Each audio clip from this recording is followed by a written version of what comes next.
நாங்க தான் மெச்சு பார்த்தோம்.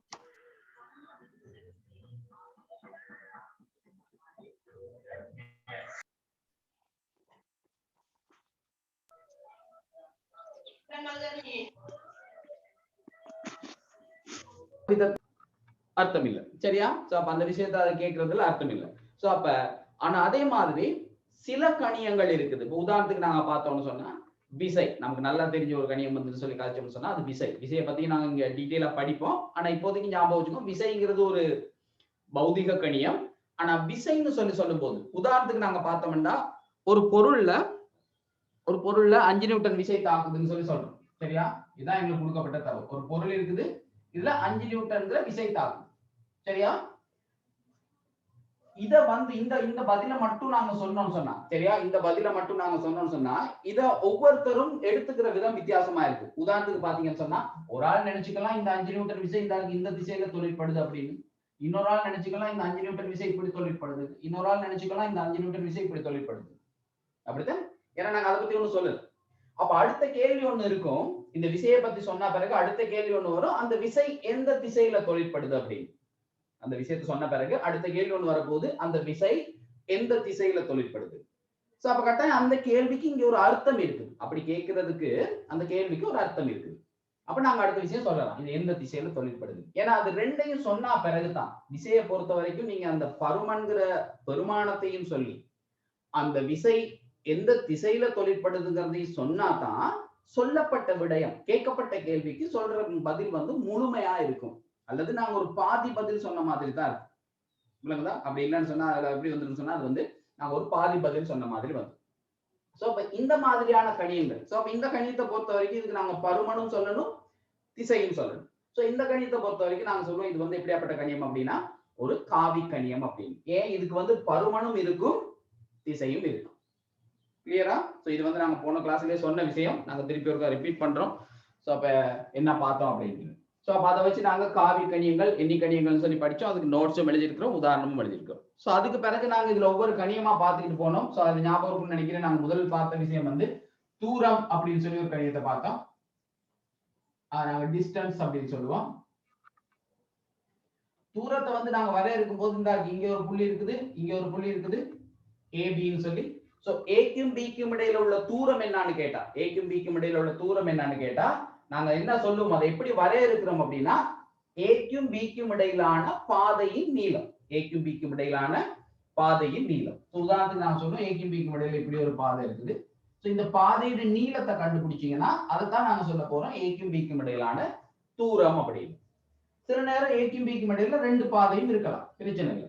சரியா? இன்னொரு பாதையும் இருக்கலாம். சோ இந்த பாதையில போனாலும் நாங்க ஏல இருந்து பிக்கு போகலாம், இந்த பாதையில போனாலும் ஏல இருந்து பிக்கு போகலாம். சோ இன்னொரு பாதையும் இருக்கலாம். சோ அப்ப இன்னொரு தூரமும் இருக்கலாம், பிரச்சனை இல்லை. சோ ஏ கமா பிங்கிற ரெண்டு புள்ளிகளுக்கு இடையில ரெண்டு வித்தியாசமான தூரம் இருக்கலாம். ஏன்னா நாங்க என்ன சொல்றோம், எப்படி வரையறுக்கிறோம் தூரத்தை அப்படின்னு சொன்னா ஏக்கும் பிக்கும் இடையிலான பாதையின் நீளம் அப்படின்னு. சோ அதுக்கு பிறகு நாங்க சொன்ன விஷயம் வந்து இதை அளக்குற அலகு வந்து மீட்டர்ல அளப்போம். அது பரிமாணம் உங்களுக்கு தெரியும், கேபிட்டல் எல்னு வரையறுப்போம். யாருடைய தூரத்து. சரியா? பரிமாணம் வந்து நாங்க கேபிட்டல் எல்னு சொல்லி வரையறுப்போம். அடுத்த விஷயம் பார்த்தோம், இது வந்து தூரம். அதுக்கு அடுத்த விஷயம் பார்த்தோம் என்னன்னு சொன்னா கதி அப்படின்னு சொல்லி.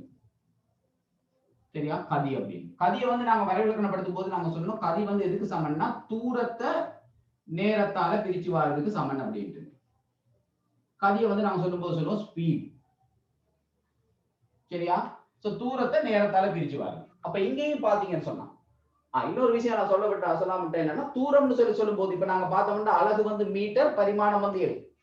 தூரத்துக்கு என்ன இல்லை அப்படின்னு சொன்னா குறிப்பிட்ட ஒரு நாங்க ஒரு தூரத்தை பத்தி கதைக்கும் போது நாங்க என்ன சொல்ல மாட்டோம் அப்படின்னா அதுக்கு வந்து திசை சொல்ல போறது இல்லை, எந்த திசையில இந்த தூரம் இருக்குது அப்படின்னு சொல்ல போறது இல்லை. இல்லைங்களா? அப்ப அதுல இருந்து நாங்க சொல்லக்கூடிய விஷயம் வந்து என்ன சொன்னா தூரத்துக்கு வந்து திசை இல்லை. யாரை மட்டும் சொன்னா போதும்னா பருமனை மட்டும் சொன்னா போதும். அப்ப அதனால தூரம் எப்படியாப்பட்ட கணியமா வரையறுக்கப்படும் அப்படின்னா எண்ணி கணியமா வரையறுக்கப்படும். கிளியராது? தூரம் வந்து எப்படியாப்பட்ட கணியமா வரையறுக்கப்படும் சொன்னா ஒரு எண்ணி கணியமா வரையறுக்கப்படும். சோ அடுத்த விஷயம் தான் நாங்க படிச்சோம் கதி. அதை நாங்க வரையறுப்போம் தூரத்தின் கீழ் நேரம், அல்லது வரைவிலக்கணமா சொல்லும் போது சொல்லுவோம் ஓரலகு நேரத்தில் ஒரு பொருள் சென்ற தூரம் கதி எனப்படும். ஓரலகு நேரத்தில் ஒரு பொருள் சென்ற தூரம் கதி எனப்படும். அப்ப நாங்க தூரத்தை நேரத்தால என்ன செய்வோம் சொன்னா பிரிப்போம். பிரிச்சா எங்களுக்கு கிடைக்க போறது வந்து கதியா இருக்கும். சோ இதுட அலகு பாத்தீங்கன்னு சொன்னா மீட்டர் செகண்ட் -1 பரிமாணம் எழுதுனீங்கன்னா LT -1 எழுதும். சரியா? பரிமாணம் எழுதுனீங்கன்னா LT -1 எழுதும். சரியா? இதெல்லாம் நாங்க படிச்ச விஷயமே தான். அடுத்தது இதுலயும் பாத்தீங்கன்னா தூரம் வந்து ஒரு எண்ணிக்கணியம், நேரமும் வந்து ஒரு எண்ணிக்கணியம். சரியா? நேரம் வந்து நமக்கு தெரியும் ஒரு எண்ணிக்கணியம், அதுக்கு நாங்க திசை சொல்றது இல்ல. சோ தூரமும் எண்ணிக்கணியம், கதியும் அப்ப எப்படி வரும்னு சொன்னா தூரம் சார்பாகவும் நேரம் சார்பாகவும் வரையறுக்கும் போது தூரம்ங்கிறது ஒரு எண்ணிக்கணியம், நேரம்ங்கிறது ஒரு எண்ணிக்கணியம்னா கதிங்கிறது ஒரு எண்ணிக்கணியமா தான் இருக்க போகுது.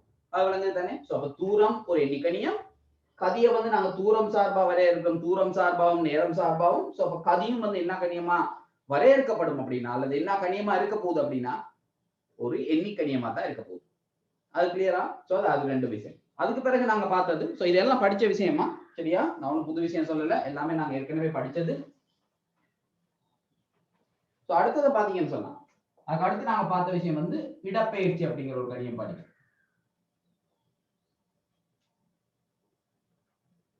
இடப்பெயர்ச்சி இதை நாங்க டிஸ்பிளேஸ்மென்ட்னு சொல்றோம். இடப்பெயர்ச்சின்னு சொல்லும் போது நாங்க வரையறுத்தோம் எப்படின்னா, ஏங்கிற ஒரு புள்ளி இருக்குதுன்னு சொல்லுவோம், பிங்கிற இன்னொரு புள்ளி இருக்குது இங்க. சோ ஏக்கும் பிக்கும் இடையிலான இடப்பெயர்ச்சின்னு சொல்றது வந்து என்னன்னா, வரையறுக்கும் போது நாங்க சொல்லுவோம் ஏக்கும் பிக்கும் இடையிலான ஆக குறைந்த தூரம், அது ஒரு வழி. அப்படி இல்லாட்டி உங்களுக்கு தெரியும் ஒரு புள்ளியில இருந்து இன்னொரு புள்ளிக்கு ஆக குறைஞ்ச தூரத்துல போகணும்னா எது வழியே போகணும்னா நேர்கோடு வழியே போகும். அப்ப அதனால நாங்க சொல்லுவோம் ஏக்கும் பிக்கும் இடையிலான ஆக குறைந்த தூரம்னு சொல்லலாம், அல்லது அது வந்து நேர்கோட்டு தூரம்னு சொல்லலாம். இல்லைங்களா? ஆக குறைந்த தூரம் அல்லது நேர்கோட்டு தூரம். அதை தான் நாங்க வரையறுப்போம் என்னன்னு சொன்னா ஏக்கும் பிக்கும் இடையிலான இடப்பெயர்ச்சி அப்படின்னு. சரியா? சோ இப்ப இங்கே நீங்க பாத்தீங்கன்னா இடப்பெயர்ச்சின்னு சொல்லும் போது ஒரு தூரம் தான் ஏக்கும் பிக்கும் இடையிலான, ஆனா நேர்கோட்டு தூரம்னு சொல்றோம். அப்ப இதையும் அளக்குற அலகு வந்து என்னவா இருக்க போகுது? மீட்டரா தான் இருக்கும். பரிமாணம் வந்து என்னவா இருக்க போகுதுன்னா எல்லா தான் இருக்கும். ஆனா என்ன வித்தியாசம் அப்படின்னு சொல்லி பார்த்தோம்னு சொன்னா, இப்ப ஏக்கும் பிக்கும் இடையிலான மிக குறுகிய தூரம்னு சொன்னா அங்க ஒரு பாதை தான் இருக்கும். இப்ப நீங்க தூரம் வந்து படிக்கும் போது நாங்க சொன்னோம் தூரம் வந்து எப்படின்னு சொன்னா ஏக்கும் பிக்கும் இடையில 4 பாதைகள் வேற வேறையா 4 பாதைகள் இருக்குமான்னு தான் 4 பாதைகள் நீளத்தை தூரம்னு சொல்லலாம். ஏக்கும் பிக்கும் இடையிலான தூரம் எவ்வளவு கேட்டா அந்த 4 பாதை நீளத்தையுமே நாங்க என்னன்னு சொல்லுவோம் சொன்னா தூரம், ஏக்கும் பிக்கும் இடையிலான தூரம் அப்படின்னு சொல்லி சொல்லுவோம். சரியா? ஆனா இங்க வந்து 4 பாதை சாத்தியம் இல்லை, ஒரே ஒரு பாதை தான் சாத்தியம். அது உங்களுக்கு வழங்கும். ஏல இருந்து பிக்கு போகக்கூடிய மிக குறுகிய தூரம்டா அங்க சாத்தியப்படக்கூடிய பாதை வந்து ஒன்றுதான். சரியா? சோ அப்ப ஒரு பாதை தான் சாத்தியம், அது ஒன்று. அப்ப ஒரு இடப்பெயர்ச்சி தான் இருக்கும். 2-3 இடப்பெயர்ச்சி இருக்க போறதுல ஏக்கும் பிக்கும் இடையில. அதே நேரம் இப்ப நான் சொல்லுவேன் இந்த ஏல இருந்து பிய போயிட்டு சேரணும் அப்படின்னா, ஏல இருந்து பிக்கு போயிட்டு சேரணும்னா யாராவது நாங்க இந்த திசையில ஆரம்பிச்சு இப்படியே நடந்து போய்கிட்டு இருந்தோம்னா நேர்கோடு பாதை வழியா கடைசி வரைக்கும் நாங்க என்ன செய்ய மாட்டோம்னா பிய சேர மாட்டோம். தெரியும் தானே? அதே மாதிரி இப்படி ஒரு பாதையில் ஆரம்பிச்சு இந்த திசை வழி அசைஞ்சிட்டு போனோம்னு சொன்னாலும் நாங்க கடைசி வரைக்கும் போயிட்டு பிஏ சேர மாட்டோம். இல்ல இந்த இப்படி ஒரு பாதையில் அசைஞ்சோம்னு சொன்னாலும் எங்களுக்கு பிஏ போய் சேரல. சோ பிஏ போயிட்டு அடையணும்னு சொன்னா ஏல இருந்து பிஏ போயிட்டு அடையணும்டா இருக்கிறது இந்த ஒரே ஒரு திசை தான். இந்த திசை வழியை போனா மட்டும்தான், ஏன்னா நாங்க நேர்கோடு வழியையும் போகணும். சோ அப்ப இந்த திசை வழியை போனா மட்டும்தான் நாங்க என்ன செய்யலாம் சொன்னா ஏல இருந்து பிஏ போயிட்டு அடையலாம். சோ அதுதான் ஒரே வழி. சோ ஏல இருந்து பிக்கு போய் சேரணும்னு சொன்னா இந்த குறிப்பிட்ட ஒரு திசையில அசைஞ்சா மட்டும்தான் நாங்க போயிட்டு யாரை சேருவோம் அப்படின்னா பியை போயிட்டு சேருவோம். அதனால இடப்பெயர்ச்சிக்கு என்னவும் இருக்குதுன்னு சொன்னா ஒரு திசையும் இருக்குது. இந்த குறித்த திசையில போனா மட்டும்தான் பியை அடையலாமே ஒழிய மத்த வேற எந்த திசையில போனாலும் பியை போய் சேர முடியாது. சோ அப்ப அதை அடிப்படையா வச்சுக்கிட்டு பார்த்தோம்னு சொன்னா ஏல இருந்து பிக்குன்னு சொல்லி இடப்பெயர்ச்சின்னு சொல்லி பார்க்கும்போது ஒரு பருமனும் இருக்கும், அதுக்கு இடைப்பட்ட தூரம், அதே நேரம் ஒரு திசையும் இருக்கு. அதனால இடப்பெயர்ச்சியை வந்து நாங்க என்ன கணியமா வரையறுக்க போறோம்னு சொன்னா காவி கணியமா வரையறுக்க போறோம். சோ நான் நினைக்கிறேன் இந்த உதாரணம் இன்னுமே உங்களுக்கு விளங்க வைக்கும் காவி கணியம்னு சொல்றது என்ன அப்படின்னு. சோ அப்ப இந்த இடத்துல இடப்பெயர்ச்சியை வந்து நாங்க என்ன செய்ய போறோம்னு சொன்னா ஒரு காவி கணியமா தான் நாங்க அதை வரையறுக்க போறோம். சரியா? கிளியரா இது? சோ இது போன கிளாஸ்ல சொன்ன விஷயம் தான்.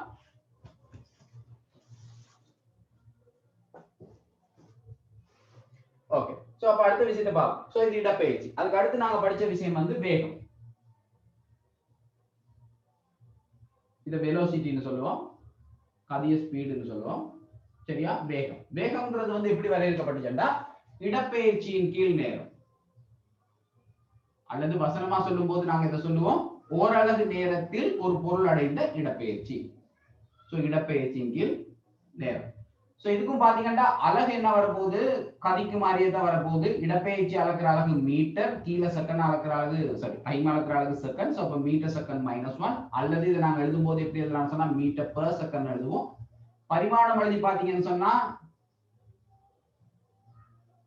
LT-1 பரிமாணம், அதுவும் கதியில அதே பரிமாணம் தான் வரப்போகுது. வித்தியாசம் என்னன்னு சொன்னா வேகத்துக்கும் கதிக்கும் உள்ள வித்தியாசம் இப்ப என்னவாக போகுதுண்டா, கதியை வந்து நாங்க யார் சார்பா வரையறுக்கிறோம்டா தூரம் சார்பா வரையறுக்கிறோம். சோ தூரம் வந்து ஒரு எண்ணிக்கணியம், அதனால கதியும் நாங்க சொன்னோம் ஒரு எண்ணிக்கணியம். ஏன்னா தூரமும் நேரமும் தான் சம்பந்தப்படுது. சோ அப்ப கதியும் வந்து என்ன கணியமா இருக்க போகுதுன்னா ஒரு எண்ணிக்கணியமா இருக்க போகுது. ஆனா வேகம்ங்கிறத வந்து நாங்க இடப்பெயர்ச்சி சார்பாவும் நேரம் சார்பாவும் வரையறுக்கிறோம். சோ நேரம் வந்து எண்ணிக்கணியம் தான், பிரச்சனை இல்லை. அதுக்கு திசைன்னு சொல்லி ஒரு விஷயம் பார்க்க போறது இல்லை. ஆனா இடப்பெயர்ச்சிங்கிறது வந்து ஒரு காவிக்கணி.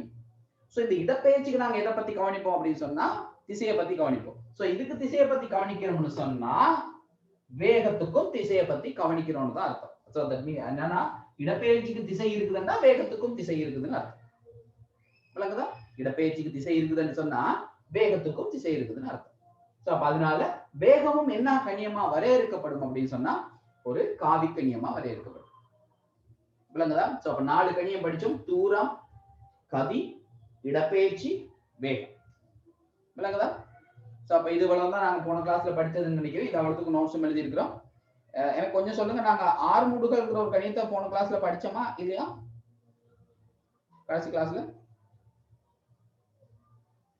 எஸ் ஆர் நோவான் டைப் பண்ணீங்கன்னா போதும். படிச்சோம்னா எஸ், இல்லாட்டி no. Okay, thanks. Okay, so அப்ப அடுத்த கணியத்தை படிக்க முன்னுக்கு நாங்க இன்னொரு விஷயமும் பார்ப்போம். இதுல இப்படி 2 கணியங்களும் இருக்கு.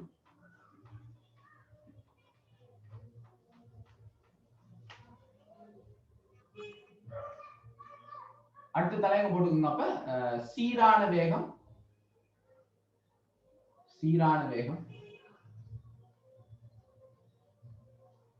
யூனிஃபார்ம் வெலோசிட்டின்னு சொல்லுவோம்.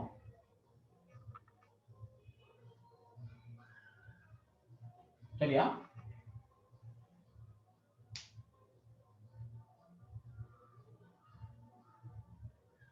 ஓகே, இதுல ஒண்ணும் பெரிய விஷயம் கிடையாது. இந்த வசனத்திலே இருக்கிற மாதிரி சீரான வேகம் அப்படின்னா ஒரு பொருள் வந்து ஒரு மாறா வேகத்தோட அசையுமா இருந்தா, அப்ப நான் சொன்ன ஒரு பொருள் இந்த இருக்குது, இது அசைஞ்சுக்கிட்டு இருக்குது, இதுக்கு ஒரு வேகம் இருக்குது 10 மீட்டர் per second. சோ எந்த டைம்ல போய் பார்த்தாலும் இதுல வேகம் 10 மீட்டர் per second-ஆவே இருக்குது. அதாவது இந்த 10 மீட்டர் per second வேகத்தோடயே தான் இந்த பொருள் அசையும். அப்ப நாங்க சொல்லுவோம் இந்த பொருளுக்கு என்ன வேகம் இருக்குதுன்னு சொன்னா சீரான வேகம் இருக்குது. சோ இந்த பொருளோட வேகம் வந்து சீரான வேகம் அப்படின்ட்டு. சரியா? ஒரு பொருள் மாறா வேகத்துடன் அசையுமாயின் அது சீரான வேகம். அப்ப கீழே நீங்க எழுதிக்கங்க, ஒரு பொருள் மாறாத வேகத்துடன் இயங்குமாயின் அல்லது மாறா வேகத்துடன் இயங்குமாயின்,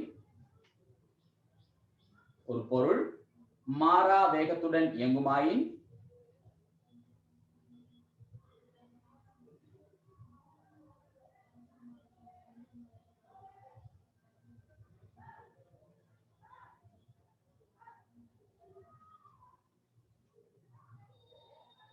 அது சீரான வேகம் எனப்படும்.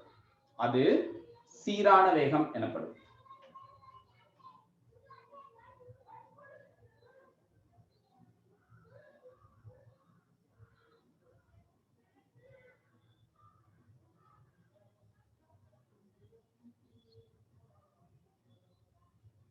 ஒரு பொருள் மாறா வேகத்துடன் இயங்குமாயின் அது சீரான வேகம் எனப்படும். சரியா?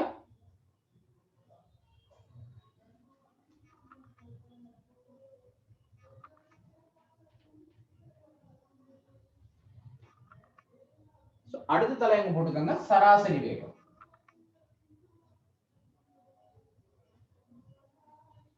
சராசரி வேகம், அவரேஜ் வெலோசிட்டின்னு சொல்ல போறோம்.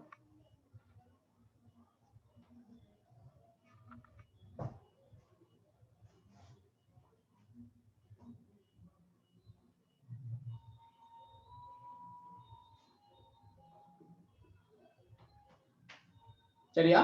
இதை கொஞ்சம் கவனமா பாத்துக்கோங்க. இந்த சராசரி வேகம்ங்கிறத நாங்க வரையறுக்க போறோம் எப்படின்னா, சரியா? சராசரி வேகம்ங்கிற விஷயம் வந்து எப்படி வரையறுக்கப்படுது? சராசரி வேகம் உங்களுக்கு தெரியும் எப்ப பார்க்கப்படும் அப்படின்னா ஒரு பொருள் வந்து வேற வேற வேகங்களோட அசையுமா இருந்தா, இல்லாட்டி ஒரே வேகத்தோட அசையுமா இருந்தா சராசரி வேகம்னு சொல்லி ஒரு விஷயம் பார்க்க தேவையில்லை. ஒரு பொருள் தொடர்ந்து ஒரே வேகத்தோட அசையுமா இருந்தா சராசரி வேகம்ங்கிற ஒரு விஷயம் பார்க்க தேவையில்லைதான். சோ சராசரி வேகம்ங்கிற ஒரு விஷயம் பார்க்கணும்னு சொன்னா அந்த பொருள் வந்து வேற வேற வேகங்களோட அசையும். அதான் அதனாலதான் நாங்க வந்து சராசரியா எவ்வளவா இருக்கும்னு சொல்லி பார்க்க போறோம். சரியா? அப்ப இது வந்து எதுக்கு சமன்னா, வேகம் வந்து எதுக்கு சமன், இடப்பெயர்ச்சியின் கீழ் நேரம். சரியா? வேகம்னு சொல்ற கணியம் மட்டும் பாத்தீங்கன்னு சொன்னா அது வந்து எதுக்கு சமன்னு சொன்னா இடப்பெயர்ச்சியின் கீழ் நேரம். சராசரி வேகம் எதுக்கு சமன்னு சொன்னா அடைந்த மொத்த இடப்பெயர்ச்சிய, சரியா, அடைந்த மொத்த இடப்பெயர்ச்சிய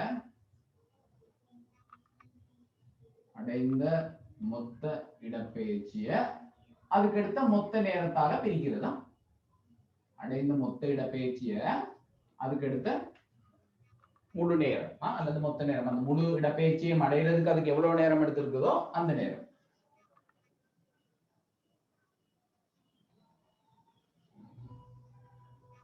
அதுக்கு எடுத்த மொத்த நேரம்.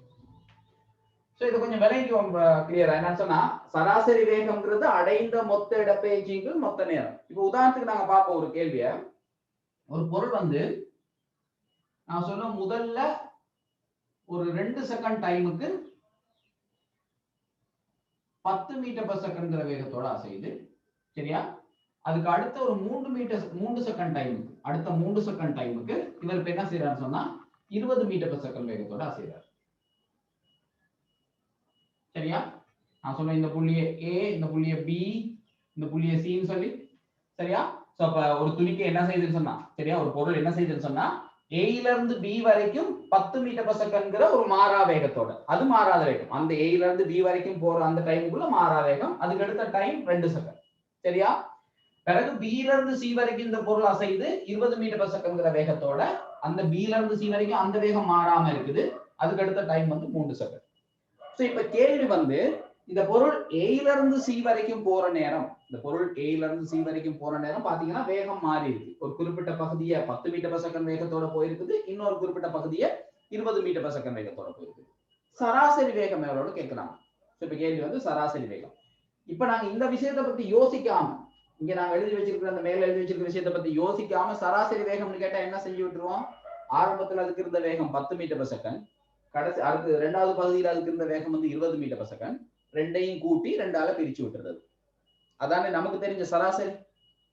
ஏன்னா இது 10 மீட்டர் per செகண்ட், இது 20 மீட்டர் per செகண்ட். சோ 20ஐயும் 10ஐயும் கூட்டினா 30, 30 2ஆல பிரிச்சா 15 மீட்டர் per செகண்ட்னு சொல்லிடுவோம். அதான் பொதுவா நாங்க சொல்லக்கூடிய ஒரு விஷயம். எனக்கு ஒரு நிமிஷம் தாங்க.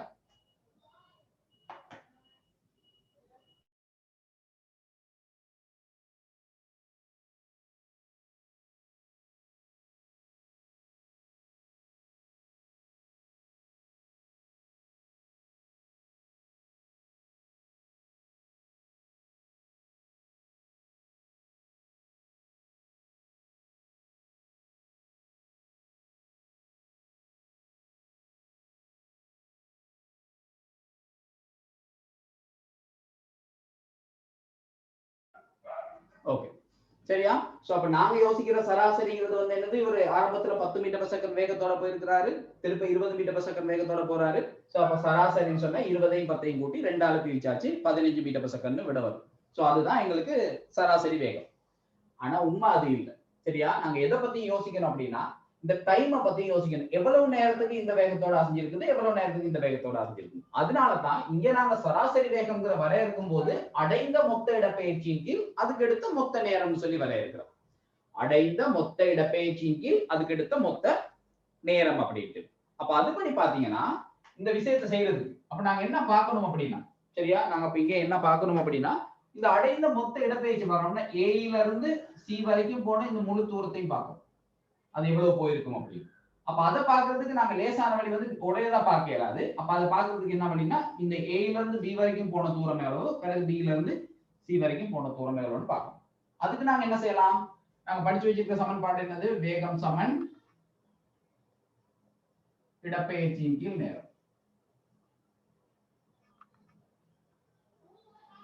வேகம் சமன் இடப்பெயர்ச்சியின் கீழ் நேரம். இடப்பெயர்ச்சி எதுக்கு சமன் சொன்னா, நீங்க இடப்பெயர்ச்சி எதுவாக மாத்தினீங்கன்னா இடப்பெயர்ச்சி எதுக்கு சமன்னா வேகத்தை நேரத்தால பெருக்கணும். இடப்பெயர்ச்சி சமனா இருக்கும் போது வேகத்தை நீங்க நேரத்தால பெருக்க போறீங்க. அதுல எந்த பிரச்சனையும் இருக்காதுன்னு நினைக்கிறேன். வேகம் சமன் இடப்பெயர்ச்சியின் கீழ் நேரம். நேரத்தை நீங்க வேகத்தால் எப்படி குறுக்க பெருக்கிறீங்கன்னா உங்களுக்கு இடப்பெயர்ச்சி கிடைக்கும். அதுல பிரச்சனை இல்லை தானே? சரியா? ஓகே. சோ அப்ப இப்ப நாங்க பார்ப்போம் வேகம் தர நேரம் தான் நமக்கு யாரை கொடுக்குன்னா இடப்பெயர்ச்சி. இதுல ஒரு முக்கியமான விஷயம் சொல்றேன், ஞாபகம் வச்சுக்கோங்க. இந்த சமன்பாடு இப்படி பாவிக்கிற சமன்பாடு யாருக்கு பாவிக்கலாம்னு சொன்னா சீரான வேகத்தோட போற நேரம் தான் பாவிக்கலாமா. இந்த சமன்பாடு எந்த பகுதிக்கு அல்லது எப்ப பாவிக்கலாம் அப்படின்னு சொன்னா ஒரு பொருள் சீரான வேகத்தோட போனா, வேகம் மாறிச்சுன்னா உங்களுக்கு வேகத்துக்கு என்ன போடுறதுங்கிற டவுட் வந்துடும். சோ அதனால பாவிக்கிறாரு. சோ எப்போ ஞாபகம் வச்சுக்கோங்க, இந்த சமன்பாடு நேரடியா பாவிக்கிறேன்னு சொன்னா நீங்க சீரான வேகத்தோட போற பொருளுக்கு பயப்படாம பாவிக்கலாம். கிளியரா? ஓகே. சோ அப்ப இந்த இடப்பெயர்ச்சியை கண்டுபிடிக்கிறதுக்கு நாங்க என்ன செய்யறோம்னா, அதனாலதான் இங்கேயும் நாங்க என்ன செய்ய போறோம்னா ஏல இருந்து சி வரைக்கும் பாவிக்க இயலாது எங்களுக்கு. ஏன்னா ஏல இருந்து சி வரைக்கும் பார்க்கும்போது இங்க 10 மீட்டர் per செகண்ட்ங்கிற ஒரு வேகமும் 20 மீட்டர் per செகண்ட்ங்கிற வேகமும் வித்தியாசமான ரெண்டு வேகம் இருக்கு. சோ அதனால ஏல இருந்து சி வரைக்கும் உள்ள இயக்கத்துக்கு பாவிக்க இயலாது. ஆனா யாருக்கு பாவிக்கலாம் சொல்லுங்க? ஏல இருந்து பி வரைக்கும் பாவிக்கலாம். ஏன்னா ஏல இருந்து பி வரைக்கும் போகக்குள்ள அது 10 மீட்டர் per செகண்ட்ங்கிற மாறா வேகத்தோட போச்சு. பிறகு பில இருந்து சிக்கு திருப்பி தனியா பாவிக்கலாம். விளங்கும்னு நினைக்கிறேன் நான் என்ன சொல்றேன். சரியா? சோ முதல்ல நாங்க என்ன செய்யணும் சொன்னா இந்த சமன்பாட்டை ஏல இருந்து பி வரைக்குமான இயக்கத்துக்கு பாவிக்கும். ஏல இருந்து பி வரைக்குமான இயக்கத்துக்கு பாவிச்சோம்னா ஏல இருந்து பி வரைக்கும் உள்ள அடைந்த இடப்பெயர்ச்சியை நான் வந்து சரியா இதை நான் அடிச்சுட்டு ஏல இருந்து பி வரைக்கும் அடைந்த இடப்பெயர்ச்சி நான் சொல்லுவோம் x1, பில இருந்து சி வரைக்கும் அடைந்த இடப்பெயர்ச்சி நான் சொல்லுவோம் x2. சோ ஏல இருந்து பி வரைக்கும் உள்ள இடப்பெயர்ச்சி வந்து x1 சமன் அது போன வேகம் வந்து 10 மீட்டர் per செகண்ட், அதுக்கு அடுத்த நேரம் வந்து 2. அப்ப பெருக்கிறீங்கன்னா என்ன வரப்போகுது? 20 மீட்டர். சோ இப்ப ஏல இருந்து பி வரைக்கும் உள்ள தூரம் வந்து 20 மீட்டர். இதே விஷயத்தை திருப்பி நாங்க யாருக்கு பாய்ப்போம் சொன்னா பில இருந்து சி வரைக்கும் பாய்ப்போம். இங்க இந்த புள்ளியில இருந்து இந்த புள்ளி வரைக்கும், இந்த புள்ளியில இருந்து இந்த புள்ளி வரைக்கும். ஏன் இந்த புள்ளியில இருந்து இந்த புள்ளி வரைக்கும் பாவிக்கலாம்னு சொன்னா அந்த புள்ளிக்குள்ள அது போன வேகம் வந்து ஒரு மாறா வேகம். அந்த டைமுக்குள்ள அது போன வேகம் வந்து ஒரு மாறா வேகம். சரியா? அப்ப அந்த நேரத்துல நாங்க சொல்லுவோம் அந்த வேகம் அந்த தூரத்துல வந்து x2 னு போட்டுக்கலாம். அப்ப இந்த x2 எதுக்கு சமமா இருக்கும்னா அந்த டைம்ல போன வேகத்தை அதுக்கு அடுத்த நேரத்தால பெருக்கணும். சோ அந்த டைம்ல போன வேகம் வந்து 20, அதுக்கு அடுத்த நேரம் வந்து 3. சோ இத பெருக்குனீங்கன்னா 60 மீட்டர். சரியா? சோ அப்ப x1 வந்து 20 மீட்டர் ஏல இருந்து பி வரைக்கும், பிறகு பில இருந்து சி வரைக்கும் x2 னு போட்டுக்கிறது வந்து 60 மீட்டர். இப்ப யோசிச்சு பாப்போம் மேல சொல்லி இருக்கிற சமன்பாட்டு படி எப்படி நாங்க சராசரி வேகம் காண்றது. அப்ப இப்ப சராசரி வேகம் எழுதுனீங்கன்னு சொன்னா சரியா, இந்த சந்தர்ப்பத்தில் நீங்க சராசரி வேகம் எழுதுனீங்கன்னா என்னன்னு வரப்போகுது? அடைந்த மொத்த இடப்பெயர்ச்சி. அப்ப எவ்வளவு வரப்போகுது? இதுல இருந்து இது வரைக்கும் 20 மீட்டர், இங்க இருந்து இங்க வரைக்கும் 60 மீட்டர். சோ மொத்த இடப்பெயர்ச்சி வந்து 80 மீட்டர். அதுல யாருக்கும் பிரச்சனை இல்லை தானே? இதுல இருந்து இது வரைக்கும் 20 மீட்டர், இதுல இருந்து இது வரைக்கும் 60 மீட்டர். சோ மொத்தமா ஏல இருந்து சி வரைக்கும் அடைந்த மொத்த இடப்பெயர்ச்சி வந்து 80 மீட்டர். சோ 80 மீட்டரை அதுக்கு அடுத்த டைமால மொத்த டைமால பிரிக்கணும். மொத்த டைம் சொன்னா இங்க இருந்து இங்க போறதுக்கு 2 செகண்ட், பிறகு இங்க இருந்து இங்க போறதுக்கு 3 செகண்ட். சோ அதுக்கு அடுத்த முழுமையான நேரம் வந்து எவ்வளவுன்னு சொன்னா 5 செகண்ட். சரியா? இப்ப பிரிச்சீங்கன்னா 80 5ஆல பிரிச்சீங்கன்னா 8 5ஆல பிரிச்சா ஒரு முறை நிச்சயம் 30, 30ல 6 முறை. So metre second minus 1. யோசிச்சு பாத்தீங்கன்னா நம்ம சிம்பிளா செஞ்சிருந்தோம்னா நாங்க சொல்லியிருப்போம் 10ஐயும் 20ஐயும் கூட்டி 2ஆல பிரிச்சு 15 மீட்டர் per செகண்ட்.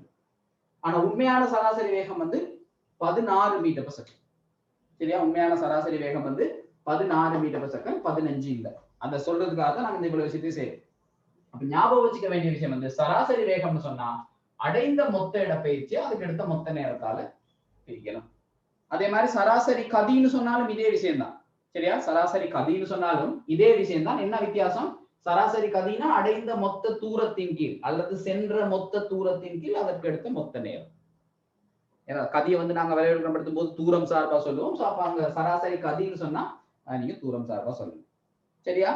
இத ஒரு எழுதிக்குவீங்களா?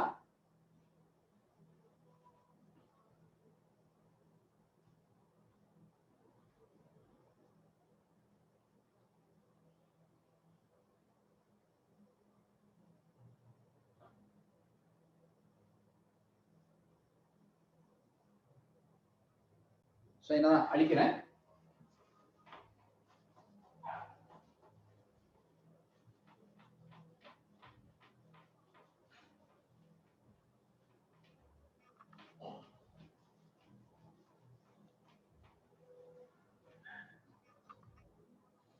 அடுத்த விஷயத்துக்கு பார்ப்போம். அதுக்கு அடுத்ததுதான் நாங்க பார்க்க போற விஷயம் வந்து ஆர்முடுகல் அப்படிங்கிற ஒரு கணியம்.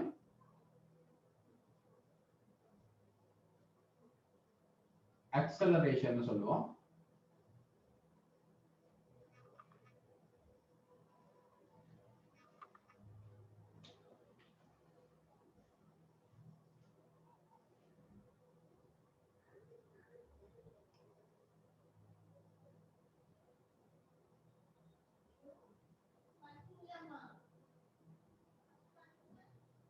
சரி, இது என்ன கணியம்னு பார்ப்போம். இது அதுக்கு இப்ப இனிமே படிக்க போற ஒரு கணியம். சரியா, ஆர்முடுகள்னு சொல்றது. இதை நாங்க யாரை வச்சு வரையறுப்போம்னு சொன்னா வேகம் சார்பா தான். இதை கதி சார்பா வரையறுக்கிறது இல்லை. இது வந்து நாங்க வேகம் சார்பா தான் வரையறுக்க போறோம்.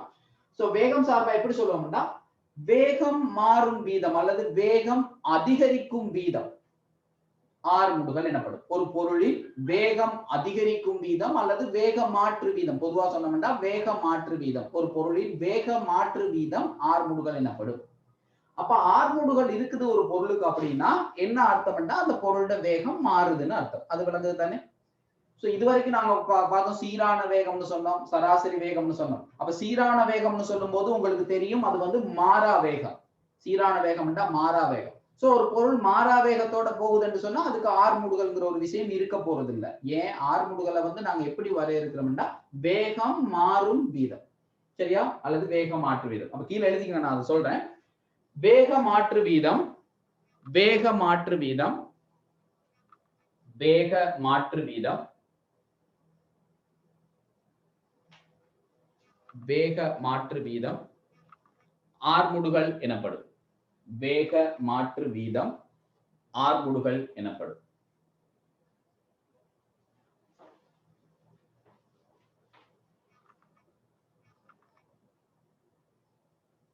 வேக மாற்று வீதம் ஆர்முடுகல் எனப்படும். சோ அப்ப ஆர்முடுகலுக்கு நாங்க வரையறுக்கணும்னு சொன்னா என்ன சொல்ல போறோம்? வேக மாற்று வீதம்.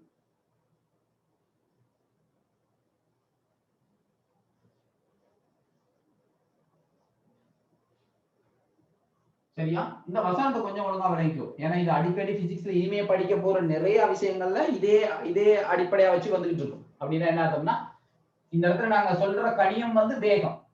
நாங்க தொடர்ந்து படிச்சுக்கிட்டு போகும்போது வேற வேற கணியங்களுக்கு சொல்லுவோம். அமுக்க மாற்று வீதம், அடர்த்தி மாற்று வீதம், அந்த மாதிரி நிறைய வேற வேற பௌதிக கணியங்களுக்கு இதே விஷயத்த சொல்லுவோம். அப்ப அடிப்படையில இந்த மாற்று வீதம் அப்படின்னு சொன்னா என்னதுங்கிறது மட்டும் விளங்கி வச்சுக்கோ. சரியா, வேக மாற்று வீதம் ஞாபகம் வச்சுக்கோங்க நல்லா. வீதம் என்று சொல்லி ஏதாவது ஒரு வரைவிலக்கணம் முடியுமா இருந்தா, அல்லாது ஏதாவது ஒரு கணியத்தை இதண்ட மாற்று வீதம் அப்படின்னு சொல்லி அதை சமப்படுத்தணும்னு சொன்னா, வரையறுத்தோம்னு சொன்னா ஞாபகம் வச்சுக்கோங்க. வீதம் என்று சொல்லும் போது இங்கிலீஷ்ல சொன்னோம்னா ரேட் அப்படின்னு சொல்லி சொல்லுவோம். நேரத்தால பிரிக்கிறது, அந்த நடக்கிற மாற்றத்தை நேரத்தால பிரிக்கிறது. எந்த ஒரு கணியமும் வரைவிலக்கணப்படுத்தப்பட்டா வீதம் என்று சொல்லி, சரியா, வீதம் என்று சொல்லி வரைவிலக்கணப்படுத்தப்பட்டா எப்பவுமே ஞாபகம் வச்சுக்கோங்க அந்த நடந்த மாற்றத்தை யாரால பிரிக்கணும் அப்படின்னு சொன்னா நேரத்தால பிரிக்கணும். ஏன்னா வேற சில கணியங்கள் வேற சில வரைவிலக்கணங்களும் இருக்குது. சில நேரம் நாங்க சொல்லுவோம் அமுக்க படித்திறன் அப்படின்ட்டு. அமுக்க படித்திறன், வேக படித்திறன். படித்திறன் சொல்லும் போது நாங்க என்னத்தால பிரிப்போம்னு சொன்னா தூரத்தால பிரிப்போம். படித்திறன் சொல்லும் போது இந்த கணியங்களே நாங்க பிறகு படிப்போம், ஞாபகம் வச்சுக்கோங்க. ஆனா படித்திறன் சொல்லும் போது நாங்க தூரத்தால பிரிப்போம். வீதம் என்று சொல்லும் போது எப்பவுமே என்னத்தால பிரிப்போம்னு சொன்னா நேரத்தால பிரிப்போம். சோ வேக மாற்று வீதம் என்ன செய்யணும்டா, ஏற்பட்ட வேக மாற்றத்தை நேரத்தால பிரிச்சா அது வேக மாற்று வீதம். சரியா, அப்ப வேக மாற்று வீதம்ங்கிறது என்னன்னு சொன்னா வேக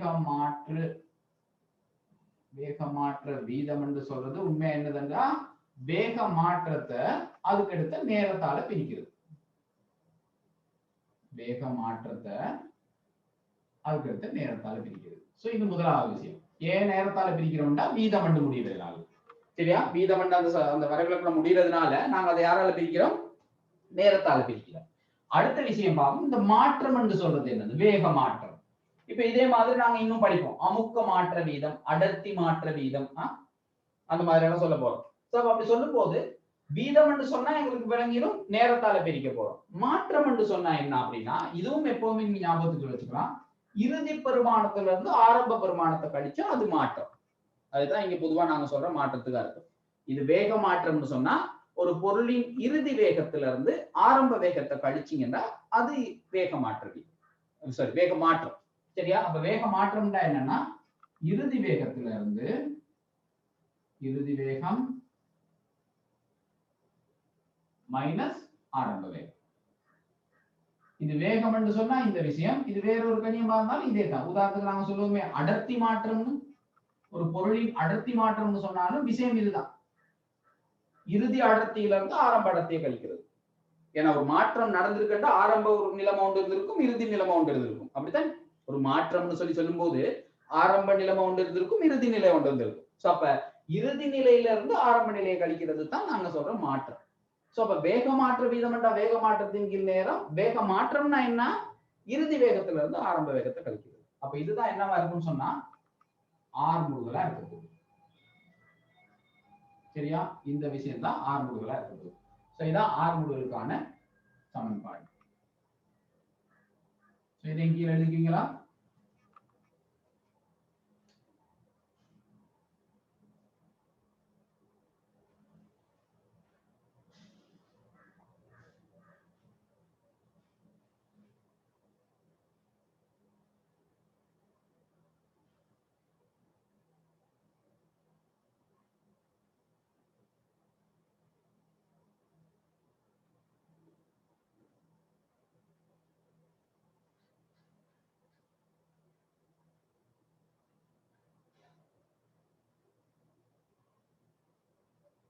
ரைட்.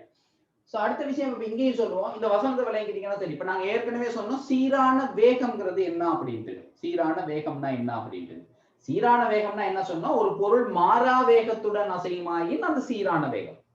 யூனிஃபார்ம் வெலோசிட்டி சொல்லுவோம். ஒரு பொருள் மாறா வேகத்துடன் தொடர்ந்து அசையுமாயின் அது சீரான வேகம். அதே மாதிரி ஒரு வசனத்தை இங்கேயும் சொல்லுவாங்க, என்னன்னு சொன்னா சீரான ஆர்முடுகள். சீரான ஆர்முடுகள். சீரான ஆர்முடுகள்னா அப்ப என்ன அர்த்தம்னா, ஒரு பொருள் மாறா ஆர்முடுகளுடன் அசையுமாயின், ஒரு பொருள் ஆர்முடுகள் மாறாத ஒரு பெருமானமா இருக்குமா இருந்தா அதை நாங்க சொல்லுவோம் சீரான ஆர்முடுகள் அப்படின்ட்டு. சரியா, அப்ப கீழே தலைங்க போட்டுக்கோங்க சீரான ஆர்முடுகள்னு.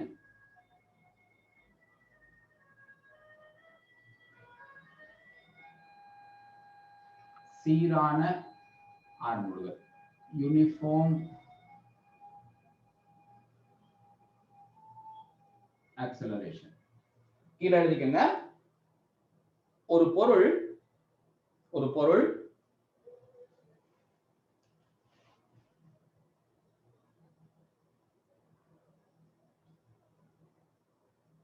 மாறா ஆர்முடுகளுடன் அசையுமாயின், ஒரு பொருள் மாறா ஆர்முடுகளுடன் அசையுமாயின், ஒரு பொருள் மாறா ஆர்முடுகளுடன் அசையுமாயின்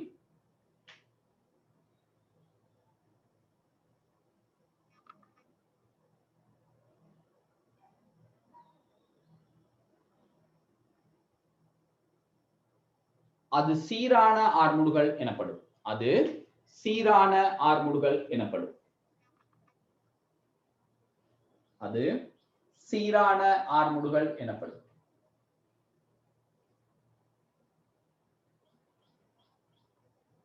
அப்ப கணக்குல எங்கேயாவது சீரான ஆர்முடுகள் சொன்னா உங்களுக்கு அதுக்கு அர்த்தம் விளங்கணும். சீரான வேகம் சொன்னா அதுக்கு அர்த்தம் விளங்கணும்.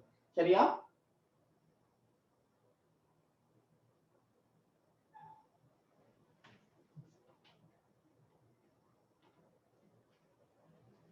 ஓகே.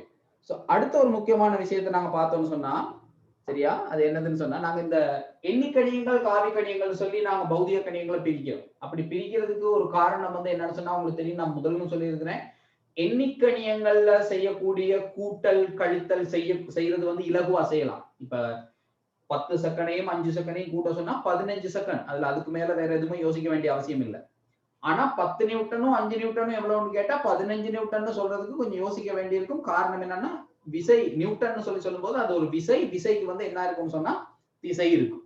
சரியா, திசை இருக்கும். சோ திசை இருக்கிறதுனால நாங்க அப்படி இலகுவா அதுக்கான பதில சொல்லிட முடியாது. சரியா, இலகுவா அதுக்கான பதில சொல்லிட முடியாது. அதான் முக்கியமான விஷயம். அப்ப காவிக்கணியங்களை வந்து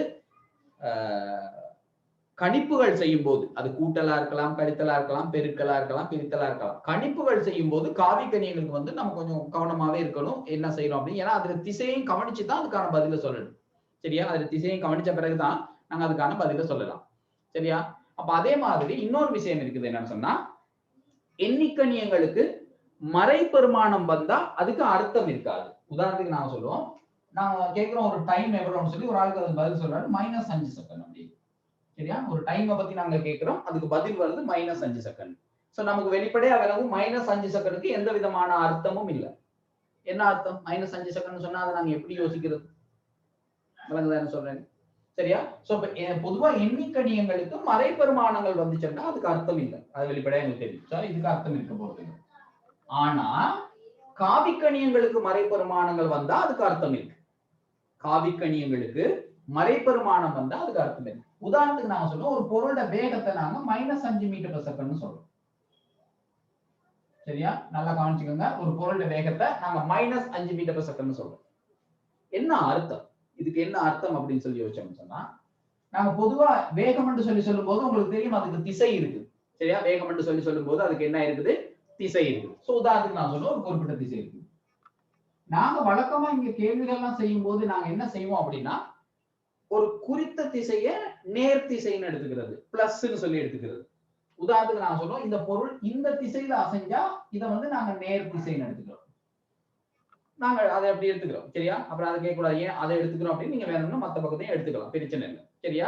விஷயத்தை விளங்கிக்கிட்டா சரி. சோ இந்த திசையில உள்ள அதாவது வலது பக்கமா போறதை நாங்க நேர் திசைன்னு எடுத்துக்கிட்டோம்னா, ஏதாவது ஒரு வேகம் இதுக்கு எதிர் திசையில இருந்தா, நான் சொல்றேன் இந்த பொருளுக்கு ஒரு வேகம் இருக்குது அது எதிர் திசையில இருக்குதுன்னு சொல்லி அதுக்கு நேரா மத்த பக்கமா இருக்குதுண்டா, அந்த நேரத்துல நாங்க இந்த வேகத்தை வேற சொல்லும் போது சொல்லுவோம் மைனஸ்ல.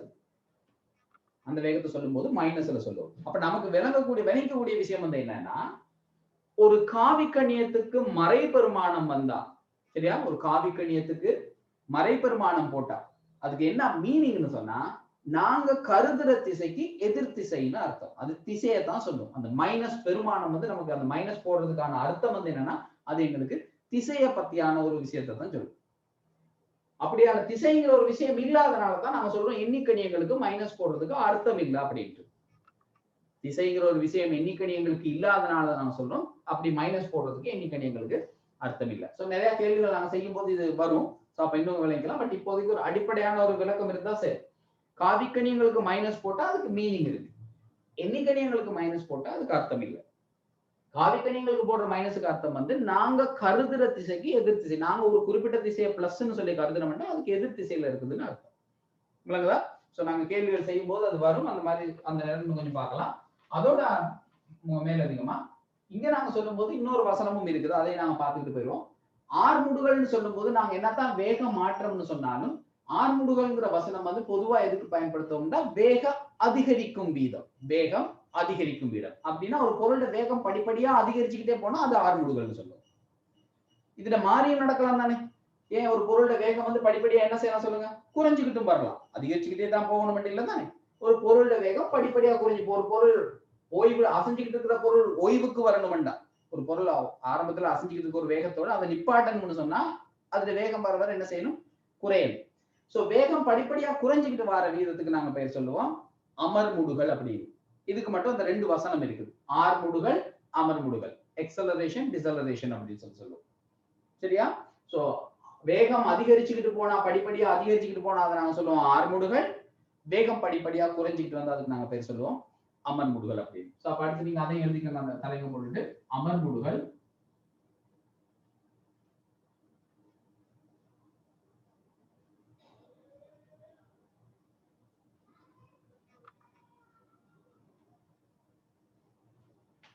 டிசலரேஷன் சொல்லுவோம்.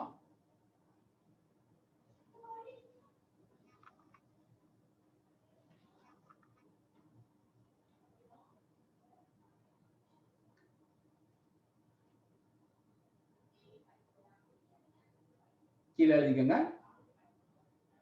ஒரு பொருளின் வேகம் குறையும் வீதம் அமர்முடுகள் எனப்படும். ஒரு பொருளின் வேகம் குறையும் வீதம் அமர்முடுகள் எனப்படும்.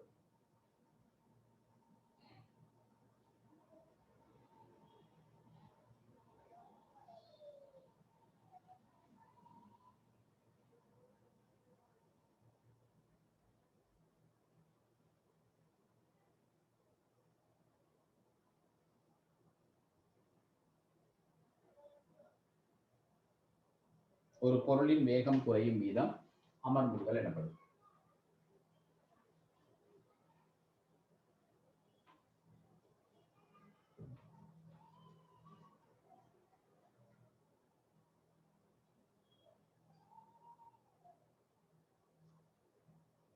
அடுத்தது ஆர்முடுகளுக்கு நாங்க அலகும் பரிமாணமும் எழுதிக்குவோம். நீங்க மேல உள்ள ஆர்முடுகளுக்குள்ள எழுதினாலும் நல்லா. ஸோ இதுல அலகு பாத்தீங்கன்னு சொன்னா என்ன வரப்போகுது? ஆர்முடுகளுக்கு மேல வந்து இறுதி வேகம் மைனஸ் ஆரம்ப வேகம். இறுதி வேகம்ங்கிறது ஒரு வேகம், ஆரம்ப வேகம்ங்கிறது ஒரு வேகம். வேகத்துல இருந்து வேகத்தை கழிக்கிறோம். ஸோ வரப்போற விடையும் ஒரு வேகமா தான் இருக்க போகுது. ஸோ அப்ப மேல வந்து என்ன வரப்போகுதுன்னா மீட்டர் செகண்ட் மைனஸ் 1, கீழே திருப்பி அந்த டைமால பிரிக்கணும். இப்போ செகண்ட் இது சுருக்குனீங்கன்னு சொன்னா இது வரப்போகுது மீட்டர். இந்த செகண்டையும் மேல கொண்டாந்து போட்டீங்கன்னா மீட்டர் செகண்ட் மைனஸ் 2. பரிமாணம் வந்து என்ன வரும்னு சொன்னா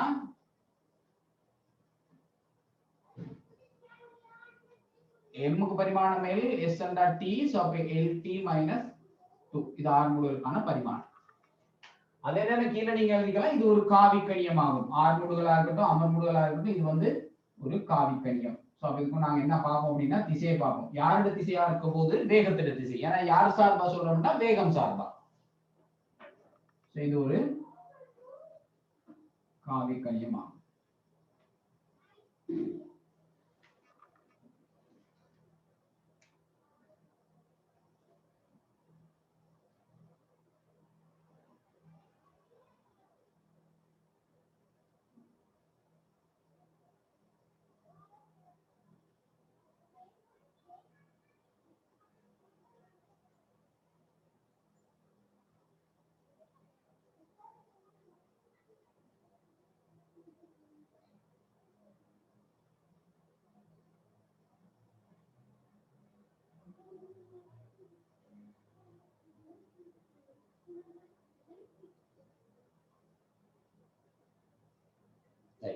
சோ அப்ப அடுத்து நாம அடுத்த விஷயத்துக்கு போவோம். சோ அப்ப நினைக்கிறேன் இப்ப படிச்ச இவ்வளவும் கிளியரா இருக்கும்னு சொல்லி தூரம் படிச்சோம், கதி படிச்சோம், இடப்பெயர்ச்சி படிச்சோம், வேகம் படிச்சோம். அதுக்கு பிறகு சீரான வேகம், சராசரி வேகம், ஆர்முடுகள், அமர்முடுகள்.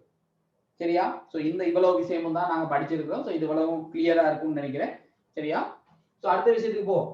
சோ அப்ப அடுத்து நாங்க என்ன படிக்க போறோம்னு சொன்னா இப்ப நாங்க படிச்ச இந்த கணியங்களை வச்சு நாங்க சில இயக்க சமன்பாடுகளை உருவாக்க போறோம். சரியா? நாங்க இனிமே கேள்விகள் செய்யறதுக்கு எங்களுக்கு சில சமன்பாடுகள் தேவை. சோ அந்த சமன்பாடுகளை இப்ப நாங்க என்ன படிச்சோமோ இதை அடிப்படையா வச்சு உருவாக்க போறோம். சரியா? சோ அதுக்கு நாங்க வழக்கமான சில குறியீடுகள் இருக்குது, அதையும் நாங்க வச்சுக்குவோம். இதா இருக்கு. இப்ப நாங்க படிக்கிற இந்த இயக்கத்துக்கு பேர் வந்து நேர்கோட்டு இயக்கமா. நான் நினைக்கிறேன் ஆரம்பத்தில் நாங்க ஸ்டார்ட் பண்ணும்போது இந்த தலையங்க போட்டிருப்பீங்களா இருக்கும். நேர்கோட்டு இயக்கம் நாங்க படிச்சுக்கிட்டு இருக்கிறது வந்து நேர்கோட்டு இயக்கம். அப்படின்னா நேர்கோடு வழியா அசைற பொருட்களோட இயக்கத்தை பத்தி தான் நாங்க இங்க என்ன செய்யறோம்னு சொன்னா படிக்கிறோம். அதனால கேள்விகள்ல சில நேரங்கள்ல இடப்பெயர்ச்சின்னு சொல்லியிருப்பாங்க, சில நேரங்கள்ல தூரம்னு சொல்லியிருப்பாங்க, கதின்னுவாங்க, வேகம்னுவாங்க. சோ அதை பத்தி போட்டு பெருசா கன்ஃபியூஸ் பண்ணிக்க தேவையில்ல. ஏன்னா நேர்கோடு வழியே இயங்கும் போது கதின்னு சொல்றதும் வேகம்னு சொல்றதும் ஒரு மாதிரியா பெருமானமா கதைக்கும் போது ஒரே விஷயமா இருக்கும். ஆனா குறிப்பிட்டு திசையை பத்தி எதுவும் கேட்டாங்கன்னா அந்த நேரத்துல கவனமா இருக்கும். சரியா? நான் என்ன சொல்றேன்னா நேர்கோட்டு இயக்கம் சொல்றதுனால நாங்க அதை போட்டு ரொம்பவும் கன்ஃபியூஸ் பண்ணிக்க தேவையில்லை. சரியா? ஓகே. சோ நான் சொன்னோம் இங்க பொதுவா நாங்க பயன்படுத்துற சில குறியீடு இருக்குது. இந்த ஒரு பொருள் இருக்குன்னு சொல்லுவோம். ஆரம்ப வேகத்துக்கு ஒரு பொருளோட ஆரம்ப வேகத்துக்கு வழக்கமா நாங்க போடுற குறியீடு ஸ்மால் u. ஒரு பொருளோட இறுதி வேகத்துக்கு நாங்க ஆரம்ப நிலை ஒன்று பார்ப்போம், இறுதி நிலை ஒன்று பார்ப்போம். சோ அந்த பொருளோட இறுதி வேகத்துக்கு நாங்க போடுற குறியீடு வந்து ஸ்மால் v. சரியா? இதுல கொஞ்சம் அழிக்கிறேன்.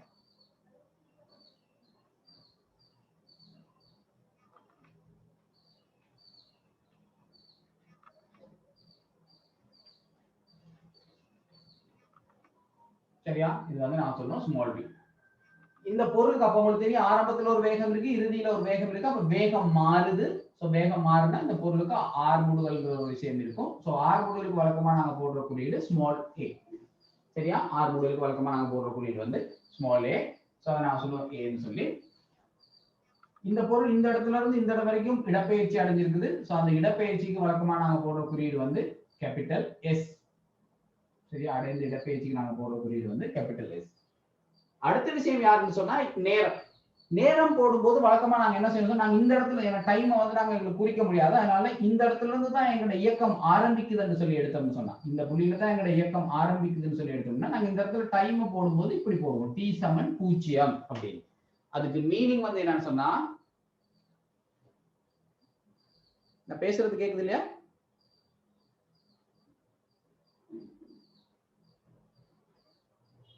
பேசுறது கேக்குதா இல்லையா?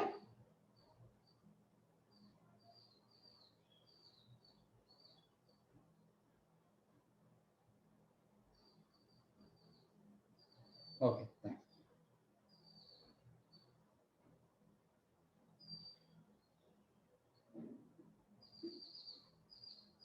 Okay thank you. சரியா? சோ அப்ப நாங்க சொல்லுவோம் இந்த துணிக்கை அடைந்த இடப்பெயர்ச்சி எஸ். டைம் போடும்போது நாங்க இங்க தான் எங்களோட இயக்கம் ஆரம்பிக்குதுன்னு சொல்லி எடுத்தோம்னா இந்த இடத்துல உள்ள நேரத்தை பூஜ்ஜியம்னு குறிப்போம். டி சமன் பூஜ்ஜியம்னு சொல்லி. அதுக்கு மீனிங் வந்து என்னன்னா ஞாபகம் வச்சுக்கோங்க, இந்த இடத்துல இருந்து தான் எங்களோட இயக்கம் ஆரம்பிக்க போகுது. இப்பதான் நாங்க இயக்கத்தை ஆரம்பிக்கிறோம். சோ அந்த இடத்துல இருந்து தான் எங்களோட நேரமும் ஆரம்பிக்க போகுது. இந்த இடத்துல வர டைம் நாங்க டி சமன் டின்னு குறிச்சோம்னு சொன்னா இது டி சமன் பூஜ்ஜியம், இது டி சமன் டி. அப்படின்னா உதாரணத்துக்கு நீங்க யோசிச்சுக்கோங்க, உங்களுக்கு இந்த விஷயத்துல இந்த நிறுத்தல் கடிகாரம்னு சொல்லி ஒரு விஷயம் இருக்குது, ஸ்டாப் வாட்ச்னு சொல்லுவோம். சோ இந்த இடத்துல தான் நாங்க நிறுத்தல் கடிகாரத்தை ஆரம்பிக்கிறோம், இந்த இடத்துல நிறுத்தல் கடிகாரத்தை நிப்பாட்டோம். சோ அப்ப எங்களுக்கு தெரியும் எவ்வளவு நேரம் பொருள் இயங்கி இருக்கு. அப்ப இதுபடி பாத்தீங்கன்னா இது டி சமன் பூஜ்ஜியத்துல பொருள் ஆரம்பிச்சது, டி சமன் டில இந்த பொருள் இங்க இருக்குதுன்னா இந்த பொருள் இயங்கிய நேரம்னு சொல்லி பாத்தீங்கன்னா பொருள் இயங்கிய நேரம்னு சொல்லி பாத்தீங்கன்னா அது டி நேரம். சரியா? அப்ப நாங்க இங்க உள்ள கணியம் எல்லாம் குறிச்சோம்னா u வந்து நாங்க பேர் சொல்றது வழக்கமாவே ஆரம்ப வேகம். u க்கு பேர் சொல்றது ஆரம்ப வேகம். v க்கு பேர் சொல்றது இறுதி வேகம். v க்கு பேர் சொல்றது இறுதி வேகம். s க்கு பேர் வந்து அடைந்த இடப்பெயர்ச்சி, அடைந்த இடப்பெயர்ச்சி.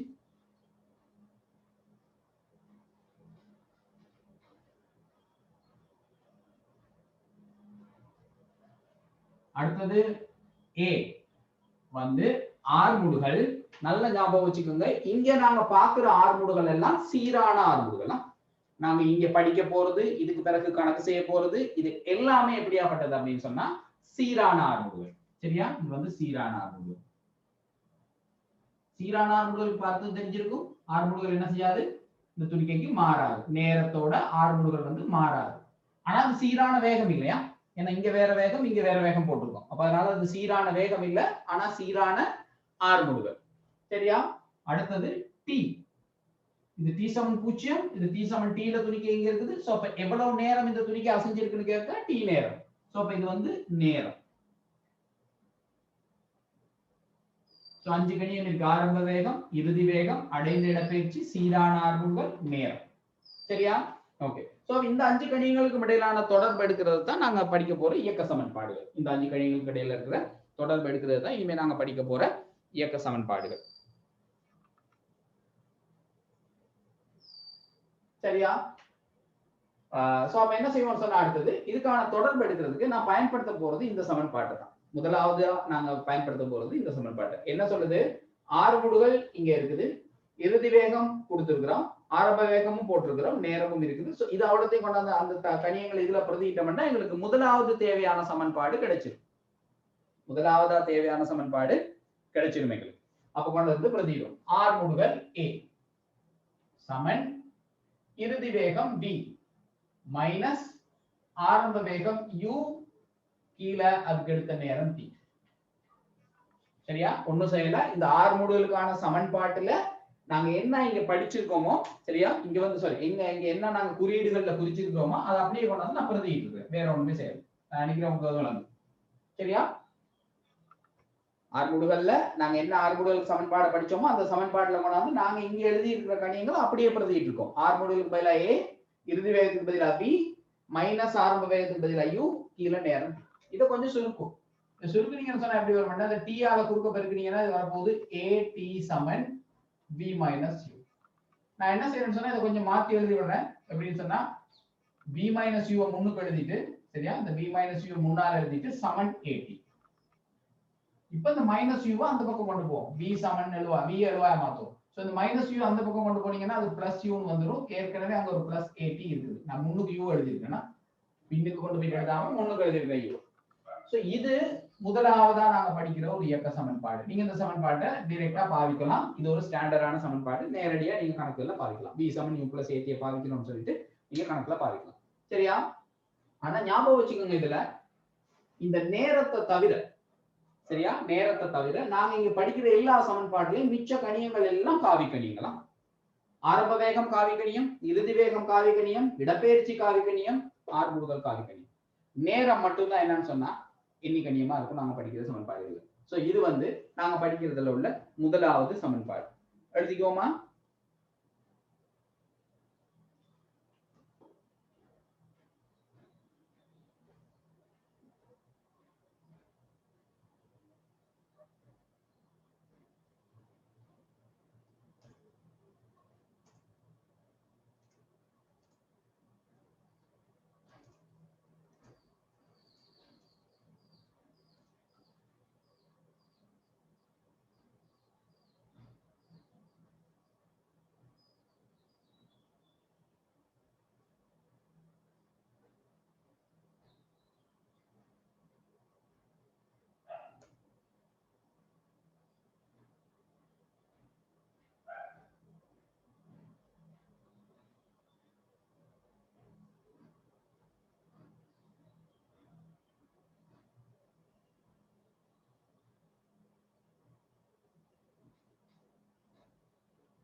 சரியா?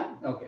சோ அடுத்த விஷயத்துக்கு போவோம். சோ அப்ப நான் இந்த சமன்பாடை கொஞ்சம் அழிக்கிறேன் இப்போதைக்கு. சரியா? இந்த சமன்பாடை நான் இவ்வளவு நேரம் வச்சிருந்தேன் எனக்கு சொன்னா இந்த சமன்பாட்டை எடுக்கிறதுக்காக. சரியா? சோ அடுத்த விஷயத்துக்கு போவோம்.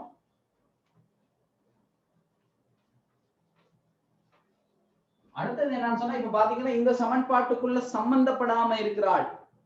நாங்க இங்க 5 கணியம் எழுதி இருக்கோம். 1 2 3 4 5 கணியம் இருக்கும். ஆனா அதுல பாத்தீங்கன்னா 1 2 3 1 2 3 4 கணியம் இருக்கு. சரியா? 4 கணியம் சம்பந்தப்பட்டிருக்குது. அவருக்கு ஒரு ஆள் அதுல சம்பந்தம் இல்லாம இருக்குது. அது யாருன்னு சொல்லி பாத்தீங்கன்னா இடப்பெயர்ச்சி. சரியா? இடப்பெயர்ச்சி. சோ இடப்பெயர்ச்சி அதுக்குள்ள கொண்டாடும். இப்ப கொண்டு வரதுக்கு நாங்க என்ன செய்யணும் சொன்னா இடப்பெயர்ச்சிக்கான சமன்பாட்டை எழுதுவோம். ஆனா ஒரு பெரிய இருக்குது என்னன்னு சொன்னா இடப்பெயர்ச்சிக்கு நாங்க சமன்பாடை எழுதி பார்த்தோம்னா நான் ஏற்கனவே சொன்ன மாதிரி இடப்பெயர்ச்சி எதுக்கு சமன்டா வேகம் தர நேரம். அப்படித்தானே இடப்பெயர்ச்சி சமன் வேகம் தர நேரம்.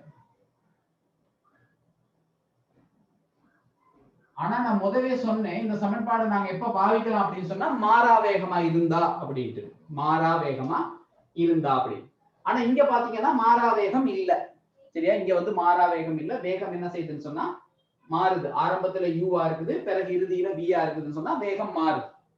அப்ப டைரக்டா அந்த சமன்பாடை பாவிக்கிறது பிரச்சனை இருக்கு. ஆனா அதுக்கு பதிலா ஒரு வேலை செய்யலாம். நல்லா ஞாபகம் வச்சுக்கோங்க. இங்க இந்த ஆர்முடுகள் சீரானது அப்படிங்கிறதுனால ஆர்முடுகள் சீரானதுன்னா என்ன அர்த்தம்னு சொன்னா ஆர்முடுகள் மாறல. ஆர்முடுகள் மாறலன்னா என்ன அர்த்தம்னு சொன்னா அந்த துணிக்கையோட வேகம் ஒரு ஒழுங்கான முறையில தான் அதிகரிச்சுக்கிட்டு போகும். அந்த துணிக்கையோட வேகம் வந்து என்ன செய்யும் சொன்னா ஒரு ஒழுங்கான முறையில படிப்படியா அதிகரிச்சுக்கிட்டு போகும். சரியா? அதுதான் சீரான ஆர்முடுகள்னு அர்த்தம். நாங்க இன்னும் டீடைலா படிப்போம். பிறகு படிக்கக்குள்ள இன்னும் வேக நேர வரைபெல்லாம் படிக்கும் போது இன்னும் வளரும். சரியா? சோ இதை நான் இப்போதைக்கு ஞாபகம் வச்சுக்கணும். ஒரு சீரான ஆர்முடுகள் சொன்னா அந்த ஆர்முடுகள் வந்து மாறாம இருக்கு. ஆர்முடுகள் மாறாம இருக்குதுன்ற அர்த்தம் என்னன்னா வேகம் ஒரு ஒழுங்கான முறையில அதிகரிச்சுக்கிட்டு போகுது. வேகம் வந்து டைமோட நேரத்தோட ஒழுங்கானம்னா உதாரணத்துக்கு நான் சொல்லுங்க ஒரு பொருள வேகம் 2 மீட்டர் per செகண்டால அதிகரிக்குது ஒரு செகண்டுக்குன்னா ஒவ்வொரு செகண்ட்லயும் 2 மீட்டர் per செகண்டால அதிகரிக்கும். அது மாறாது. அதான் மாறா ஆர்முடுகள்ங்கிறதுக்கு அர்த்தம். சரியா? சோ அப்ப இந்த ஆர்முடுகள் சீரானது அப்படின்னா வேகம் வந்து என்ன செய்யணும்னா ஒரு சீரான முறையில தான் அதிகரிச்சுட்டு போகும். ஒரு ஒழுங்கான முறையில அதிகரிக்கும். அப்படி அதிகரிச்சா நாங்க இந்த சமன்பாடை பயன்படுத்தும் போது இந்த வேகத்துக்கு பதிலா யாரை போடலாம்னா சராசரி வேகம் போடலாம். யாருக்கு பதிலா இந்த இடத்துல இருக்கிற வேகம்னு இருக்கிற கணியத்துக்கு பதிலா சராசரி வேகம். நல்லா ஞாபகம் வச்சுக்கோங்க. இந்த வேலை செய்யலாம் எப்பன்னு சொன்னா இது சீரான ஆர்முடுகள்ங்கிறதுனால மட்டும். சரியா? சோ அப்ப அந்த இடத்துல நாங்க என்ன செய்யலாம்னு சொன்னா இந்த இடத்துல இருக்கிற வேகத்துக்கு பதிலா சராசரி வேகம் போடலாம். இப்ப அடுத்த பிரச்சனை நாங்க ஏற்கனவே சராசரி வேகம்னு சொல்லி ஒன்றை வரையறுக்கும் போது நாங்க சொன்னோம் அடைந்த மொத்த இடப்பெயர்ச்சிக்கும் மொத்த நேரம் தான் போடணும். அதுவும் எப்பன்னு சொன்னா அங்க பாத்தீங்கன்னா நான் அந்த கணக்குல செய்யும் போது செஞ்சேன் என்னன்னா 10 மீட்டர் per செகண்ட்ங்கிற வேகம் 2 செகண்டுக்கு இருந்துச்சு. 20 மீட்டர் per செகண்ட்ங்கிற வேகம் வந்து 3 செகண்டுக்கு இருந்துச்சு. அப்ப பாத்தீங்கன்னா அந்த டைம் எல்லாம் வித்தியாசப்படுது. அந்த வேகம் மாறுற டைம். ஆனா சீரான ஆர்முடுகள்னா அப்படி இல்லை. நான் தான் முதவே சொன்ன மாதிரி ஒவ்வொரு செகண்டுக்கும் 2 மீட்டர் per செகண்ட் தான் வேகம் அதிகரிக்கும்னா ஒவ்வொரு செகண்டுக்கும் 2 தான் கூட்டிட்டு போகும். அது மாறாது. சோ அந்த சீரான தன்மை இருக்கும். அப்படி இருந்தா இந்த இடத்துல உள்ள வேகத்துக்கு நாங்க என்ன செய்யலாம்னு சொன்னா சராசரி வேகம் போடுறதுக்கு u-வையும் v-ஐயும் கூட்டி 2ஆல பிரிக்கலாம். இங்க பிரச்சனை இல்லை. u-வையும் v-ஐயும் கூட்டி 2ஆல பிரிக்கலாம். ஏன் அதை சொல்றோம்? சீரான முறையில வேகம் என்ன செய்யறதுனால அதிகரிக்கிறதுனால. சரியா? சோ அப்படி பாத்தீங்கன்னா என்ன வரும்னா இந்த இடத்துல v plus u/2 இது சராசரி வேகம். நான் அதை கொஞ்சம் எழுதி விடுறேன்னா இல்லாட்டி நமக்கு அந்த டவுட் வந்தா இது என்ன எழுதிருக்கோம்னு. சோ அப்ப இந்த இடத்துல நாங்க எழுதினோம்னா இது எப்படி எழுதலாம்னா சராசரி வேகம்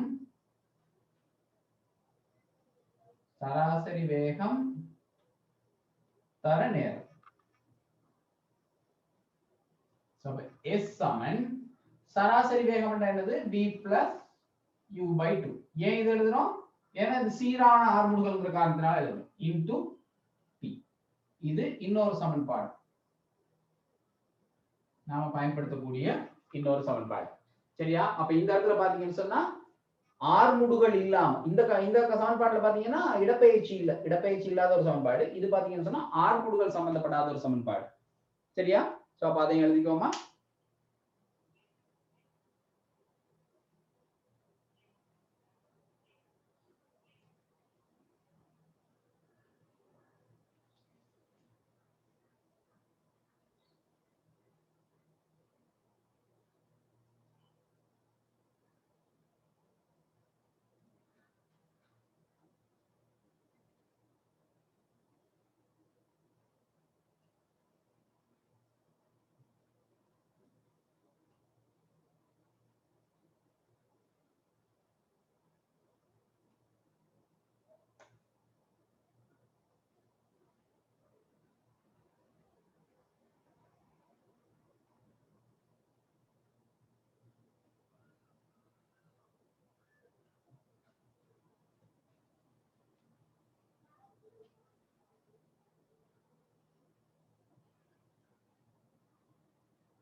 ஓகே சோ அப்ப அடுத்த விஷயத்துக்கு போ சரியா சோ அடுத்த விஷயம் என்ன செய்யணும் சொன்னா இப்ப ரெண்டு சமன்பாடு எடுத்துட்டோம் இது ரெண்டுக்கும் இடையில இப்ப அடுத்த ஒரு வேலை செய்யணும் என்னன்னு சொன்னா இதுல இருந்து இறுதி வேகத்தை அகற்றிட்டு சரியா இறுதி வேகத்தை அகற்றிட்டு இடப்பெயர்ச்சிக்கும் ஆரம்ப வேகத்துக்கும் ஆர்முடுகளுக்கும் இடையிலான தொடர்பு கொண்டாடும் அப்ப அதுக்கு நாங்க என்ன செய்வோம் சொன்னா இந்த இடத்துல இருக்கிற சமன்பாட்டை கொண்டாந்து இந்த இடத்துல v க்கு பதிலா இந்த u plus at கொண்டாந்து அங்க பிரதியிடும் சரியா அடுத்த வேலை என்ன செய்ய போறோம் சொன்னா இந்த v இருக்கிற இடத்துல இந்த u plus at பிரதியிட போறோம் சோ அப்ப இந்த v க்கு பதிலா u plus at ஞாபகம் வச்சுக்கோங்க v க்கு பதிலா தான் இந்த u plus at போடுறோம் பிளஸ் இங்க ஒரு u இருக்கு அதை மறந்துட கூடாது ஞாபகம் வச்சுக்கோ இந்த v க்கு பதிலா இந்த சமன்பாட்டுல இருந்து u plus atங்கிற கணியத்தை அப்படியே இங்க பிரதியிடும் அது இந்த v க்கு பதிலா ஆனா பிளஸ் இன்னொரு u இருக்கு அதையும் ஞாபகம் வச்சுக்கோ கீழ 2 into t சரியா அப்ப சுருக்கினோம்னு சொன்னா s Saman u plus at plus u இந்த u இந்த u கூட்டலாம் அது 2 u னு வரும் plus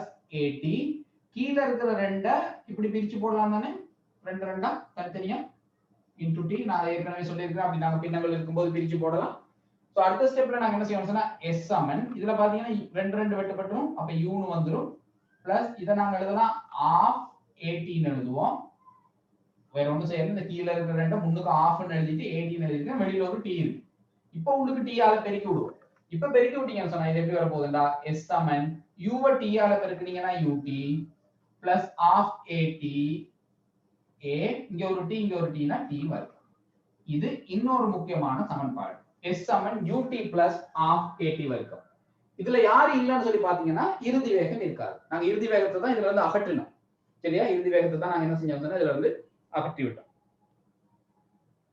அதை எழுதிக்கோமா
சரியா ஓகே அடுத்தது பாப்போம் இன்னும் ஒரு சமன்பாடு நாங்க படிக்க வேண்டியிருக்குது நான் இதை கொஞ்சம் அழிக்கிறேன்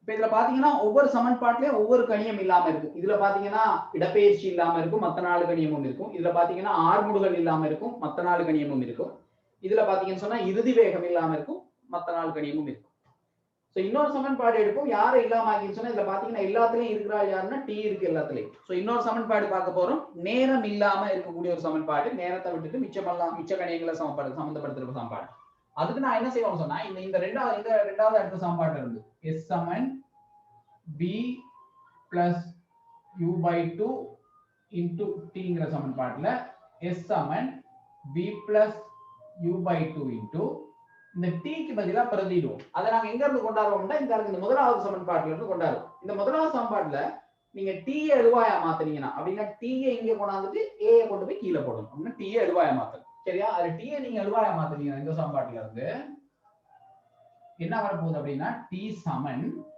v minus u over a ன்னு வந்துரும் ஒண்ணு வித்தியாசம் இல்லை இந்த t இங்க வந்துரும் a கீழே போயிடும் சரியா அப்ப அத கூட இங்க பிரதியிட்டோம்னா t க்கு பதிலா v minus u over a இப்ப இத சுருக்குனீங்கன்னு சொன்னா என்ன வரும்டா s சமன் கீழ இருக்கட்டும் அப்படியே மேல பாத்தீங்கன்னா b plus u into v minus u சரியா இத எழுதி பார்த்தோம்னு சொன்னா மேல b plus u into v minus u கீழ என்ன இருக்க போகுதுன்னா 2a ன்னு சொல்லி இருக்க போகுது அது இருக்கு சோ s சமன் இத யோசிச்சு பாருங்க b plus u into v minus u a plus b into a minus b என்ன செய்வோம் அத நாங்க சுருக்கி போடுறதுக்கு a plus b into a minus b போடும்போது a வர்க்கம் minus b வர்க்கம் எழுதும் சோ அதே மாதிரி b plus u into v minus u so அப்ப இத நாங்க எழுதும்போது b வர்க்கம் minus u வர்க்கம் கீழ 2a வரும் இப்போ என்ன செய்யணும்னா இதை குறுக்க பெருக்கும் இந்த s ஓட பெருக்கணும்னு சொன்னா அடுத்த ஸ்டெப்ல இது வரப்போகுது 2as சமன் v வர்க்கம் மைனஸ் u வர்க்கம். நான் இதை கொஞ்சம் மாத்தி எழுதுறேன். இந்த v வர்க்கம் மைனஸ் u வர்க்கத்தை முன்னுக்கு எழுதிட்டு v வர்க்கம் மைனஸ் u வர்க்கம்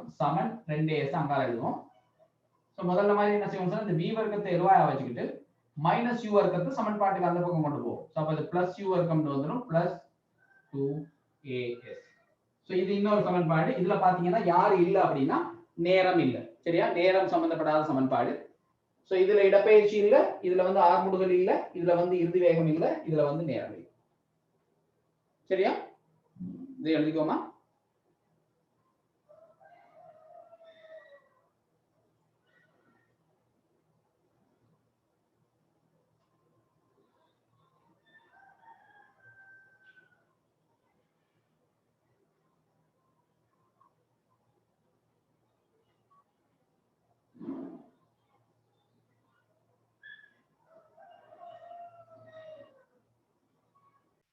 ஓகே.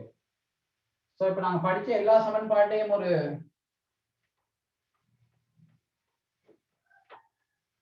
சமரியா சொன்னோம்னு சொன்னா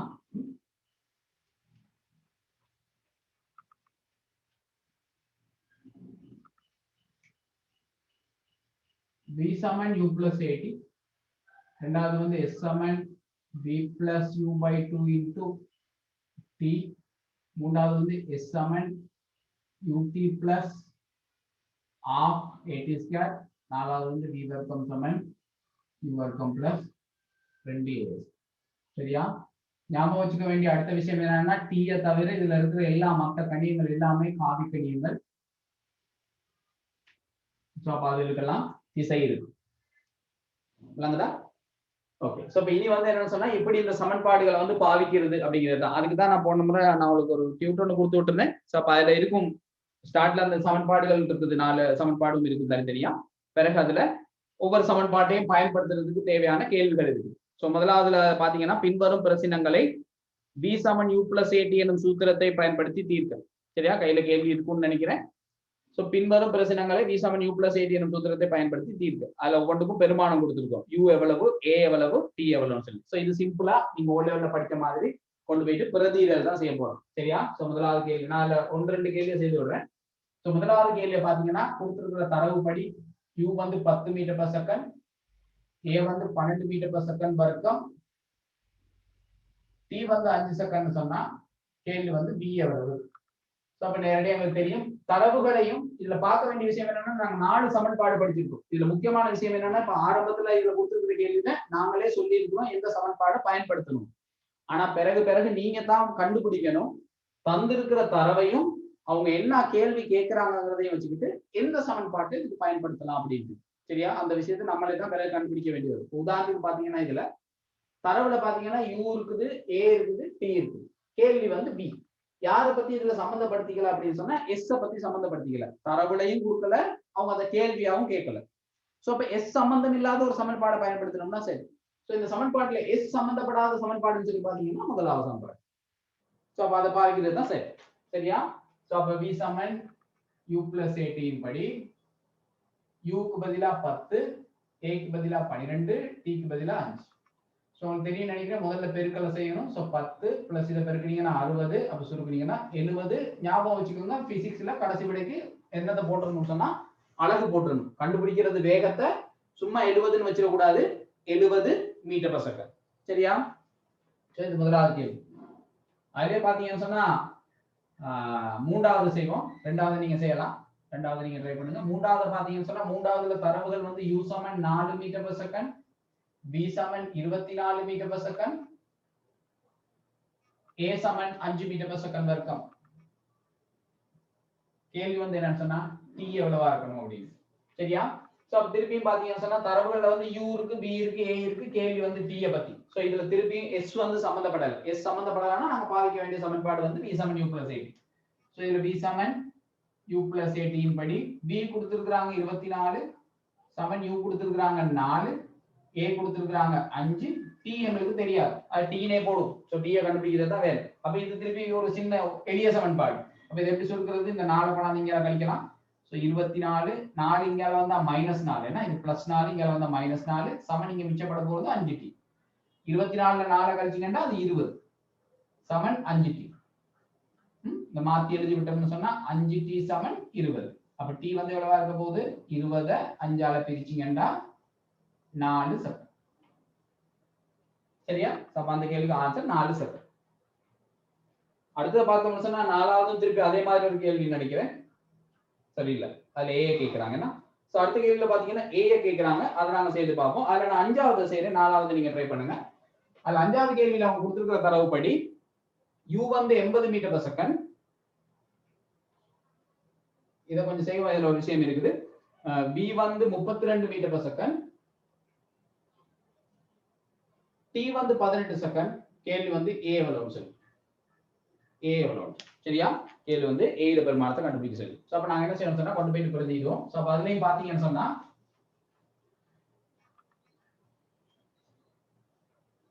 தரவுல பாத்தீங்கன்னு சொன்னா u கொடுத்திருக்காங்க v கொடுத்திருக்காங்க t கொடுத்திருக்காங்க a கேக்குறாங்க சோ s வந்து அங்க சம்பந்தப்படவே இல்லை so v = u + 80 so v = u + 80ங்கற சமன்பாட்டுல இறுதி வேகம் வந்து 32 ஆரம்ப வேகம் வந்து 80 ஆர்முடுகளை தான் கேக்குறாங்க எங்களுக்கு தெரியாத அந்த நேரம் கொடுத்திருக்காங்க 18 சரியா இப்ப இத சொல்லுங்க இது ஒரு எளிய சமன்பாடு தெரியாக்கணியம் ஒன்றுதான் இருக்குது அந்த தெரியாக்கணியத்தை காண்றது சோ முதல்ல செஞ்ச மாதிரி 32 இந்த 80 இங்கால கொண்டாடுவோம் சமன்பாட்டுக்கு இங்கால சோ -80 சமன் இத நாங்க எழுதலாம் தானே 18 ன்னு சொல்லி a தர 18 18 32ல 80 கழிக்கும் 32ல 80 கழிச்சோம்னு சொன்னா மைனஸ்ல வர போகுது சரியா சோ அப்ப மைனஸ் என்ன வர போகுது 48 என்ன 48 சமன் 18a -48 அது விளங்குதா 32ல நான் 80 கழிச்சோம்னா மைனஸ்ல வர போகுது சோ அப்ப a சமன் -48 இன் கீழ் 18 என்ன 48 இன் கீழ் 18 a சமன் -48 இன் கீழ் 18 ஆல பிரிக்க போறோம் சோ a சமன் இத கொஞ்சம் சுருக்குனீங்கனா மேல 48 கீழ 18 ன்னு சொன்னா எதால சுருக்கலாம் 2 ஆல சுருக்கினோம்டா மேல -24 கீழ 9 இவ்வளவு மீட்டர் செகண்ட் -2 இதான் ஆன்சர் பட் இத கொஞ்சம் யோசிச்சு பாப்போம் a மைனஸ்ல வந்தா என்ன அர்த்தம் அதுக்கு அப்படிங்கிறது சரியா சோ யாருக்காவது டைப் பண்ண ஏழுமா இந்த a மைனஸ்ல வந்தா இது என்ன மீனிங்னு சொல்லு ஒன் வேர்ட்ல சொல்லலாம் சரியா a மைனஸ்ல வந்தா இதுக்கு என்ன அர்த்தம் அப்ப ஏங்கிறது வந்து ஒரு காவிக்கணி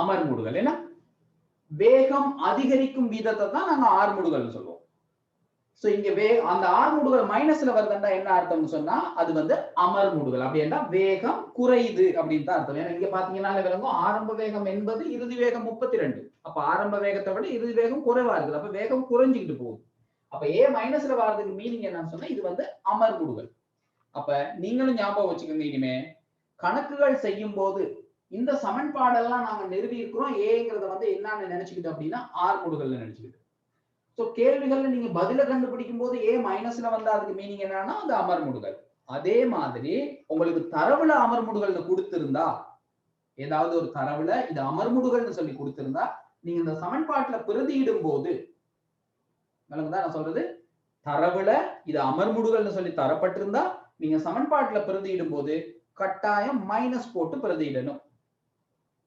முக்கியமான விஷயம் கட்டாயம் நீங்க என்ன செய்யணும் மைனஸை போட்டு தான் பிரதியிடணும் இல்லாட்டி அந்த முழு கணக்கும் பிழையா போயிடும் நீங்க அந்த மைனஸ் போடாம விட்டீங்கன்னா முழு கணக்கும் பிழையா போயிடும் சோ அப்ப ஞாபகம் வச்சுக்க வேண்டிய விஷயம் இந்த 4 சமன்பாட்டிலேயே நாங்க a எடுத்திருக்கிறது வந்து ஆர்முடுகள் சோ எங்கேயாவது உங்களுக்கு ஒரு தரவுல அமர்முடுகள் தரப்பட்டிருக்குமா இருந்தா நீங்க பிரதியிடும் போது அதை நீங்க என்னன்னு பிரதியிடணும்னு சொன்னா மைனஸை போட்டு பிரதியிடணும் சரியா அதை கொஞ்சம் ஞாபகம் வச்சுக்கோங்க அப்ப இதுக்கு இதான் ஆன்சரா இருக்கும் போது நீங்க ஃபர்ஸ்ட்ல போடணும்னாலும் போடலாம் அல்லது அப்படி விடலாம் பிரச்சனை சரியா அடுத்து பாத்தீங்கன்னு சொன்னா ஆறாவது கேள்விய v சமன் 50 மீட்டர் per செகண்ட்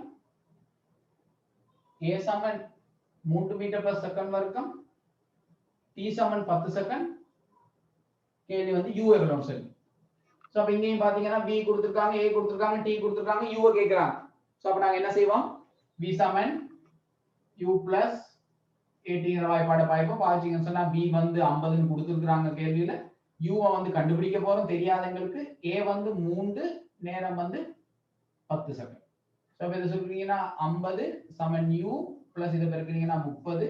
சோ இந்த 30 கொண்டாந்து இங்கல கழிச்சோம்னு சொன்னா 50 30 கொண்டாந்து இங்கல கழிச்சோம்னா -30 சமன் u. என்ன u மட்டும் தான் மிஞ்ச போகுது. இப்ப u வந்து என்ன வர போகுதுன்னா 20. ஆனா விட 20ன்னு சொல்லி கொடுக்க கூடாது, 20 மீட்டர் per செகண்ட். ஏன்னா uங்கிறது வந்து ஒரு வேகம். சோ அத நான் கொடுக்கும்போது எப்படி கொடுப்போம்னு சொன்னா 20 மீட்டர் per செகண்ட். சரியா? இப்ப பாத்தீங்கன்னு சொன்னா ரைட், இது அவ்வளவும் அவங்களே சொல்லிட்டாங்க, நீங்க அந்த கணக்குக்கு இந்த வாய்ப்பாடை பயன்படுத்துங்க அப்படின்னு சொல்லி பெருமானங்களை u என்னது v என்னதுன்னு கொடுக்குறாங்க. சோ இப்போ அடுத்து இன்னொரு ஸ்டெப் கொஞ்சம் முன்னுக்கு போ. என்ன அப்படின்னா, இப்போ அவங்க ஒரு வசனத்துல கேள்வியை சொன்னா நாங்க முதல்ல அந்த கேள்வியில கொடுத்திருக்கிற தரவுகளை பயன்படுத்திக்கிட்டு எப்படி கண்டுபிடிக்கலாம் அப்படின்னு உதாரணத்துக்கு ஒரு கேள்வியை பார்ப்போம். முதலாவது கேள்வியை சொல்லியிருக்காங்க, 25 மீட்டர் per செகண்ட் ஆரம்ப வேகத்துடனும் 8 மீட்டர் per செகண்ட் வரைக்கும் சீரான ஆர்முடுகளுடனும் இயங்கும் பொருளின் வேகம் 5 செகண்ட்களில் என்னவாய் இருக்கும்? சோ இதான் கேள்வி. இப்ப இந்த கேள்வியை நாங்க என்ன செய்யணும்னு சொன்னா, முதல்ல கொடுத்த கேள்வி மாதிரி நீங்க மாத்திக்கணும்னா என்ன செய்யணும், தந்திருக்கிற தரவை எல்லாம் இந்த குறியீடுகள்ல எழுதிக்கணும். உதாரணத்துக்கு பாத்தீங்கன்னா 25 மீட்டர் per செகண்ட் ஆரம்ப வேகத்துடன், அப்ப 25ங்கிறது வந்து என்னது, ஆரம்ப வேகம். சோ அப்ப அடுத்த வரையில நீங்க என்ன எழுதிக்கலாம், u சமன் 25 மீட்டர் per செகண்ட். ரெண்டாவது 8 மீட்டர் per செகண்ட் வர்க்கம் எனும் சீரான ஆர்முடுகளுடன், அப்ப 8 மீட்டர் per செகண்ட் வர்க்கம்ங்கிறது வந்து ஆர்முடுகள். சோ அப்ப a வந்து 8 மீட்டர் per செகண்ட் வர்க்கம், அந்த தரவை எழுதியாச்சு. அடுத்தது இயங்கும் பொருளின் வேகம் 5 செகண்ட்களில் என்னவா இருக்கும்? சோ அப்ப 5ங்கிறது வந்து டைம், 5 செகண்ட்களில் என்னவா இருக்கும்? சோ அப்ப 5ங்கிறது வந்து டைம். சோ அப்ப அடுத்த வரையில நீங்க எழுதிக்கலாம் t சமன் 5 செகண்ட். அப்ப கேக்குற கேள்வி என்னது, 5 செகண்ட்களில் பின் என்னவா இருக்கும் அப்படின்னா என்ன வேகம் அது, இறுதி வேகம். கேக்குறது வந்து யாரை பத்தி, இறுதி வேகத்தை. சோ அப்ப கேள்வி வந்து இறுதி வேகத்தை கண்டுபிடிங்க. சோ இப்ப நான் என்ன செஞ்சிருக்கேன்னு சொன்னா, இந்த வசனத்துல கொடுத்த அந்த கேள்வியை நாங்க முதல்ல கொடுத்திருந்த கேள்வி மாதிரி மாத்தியாச்சு.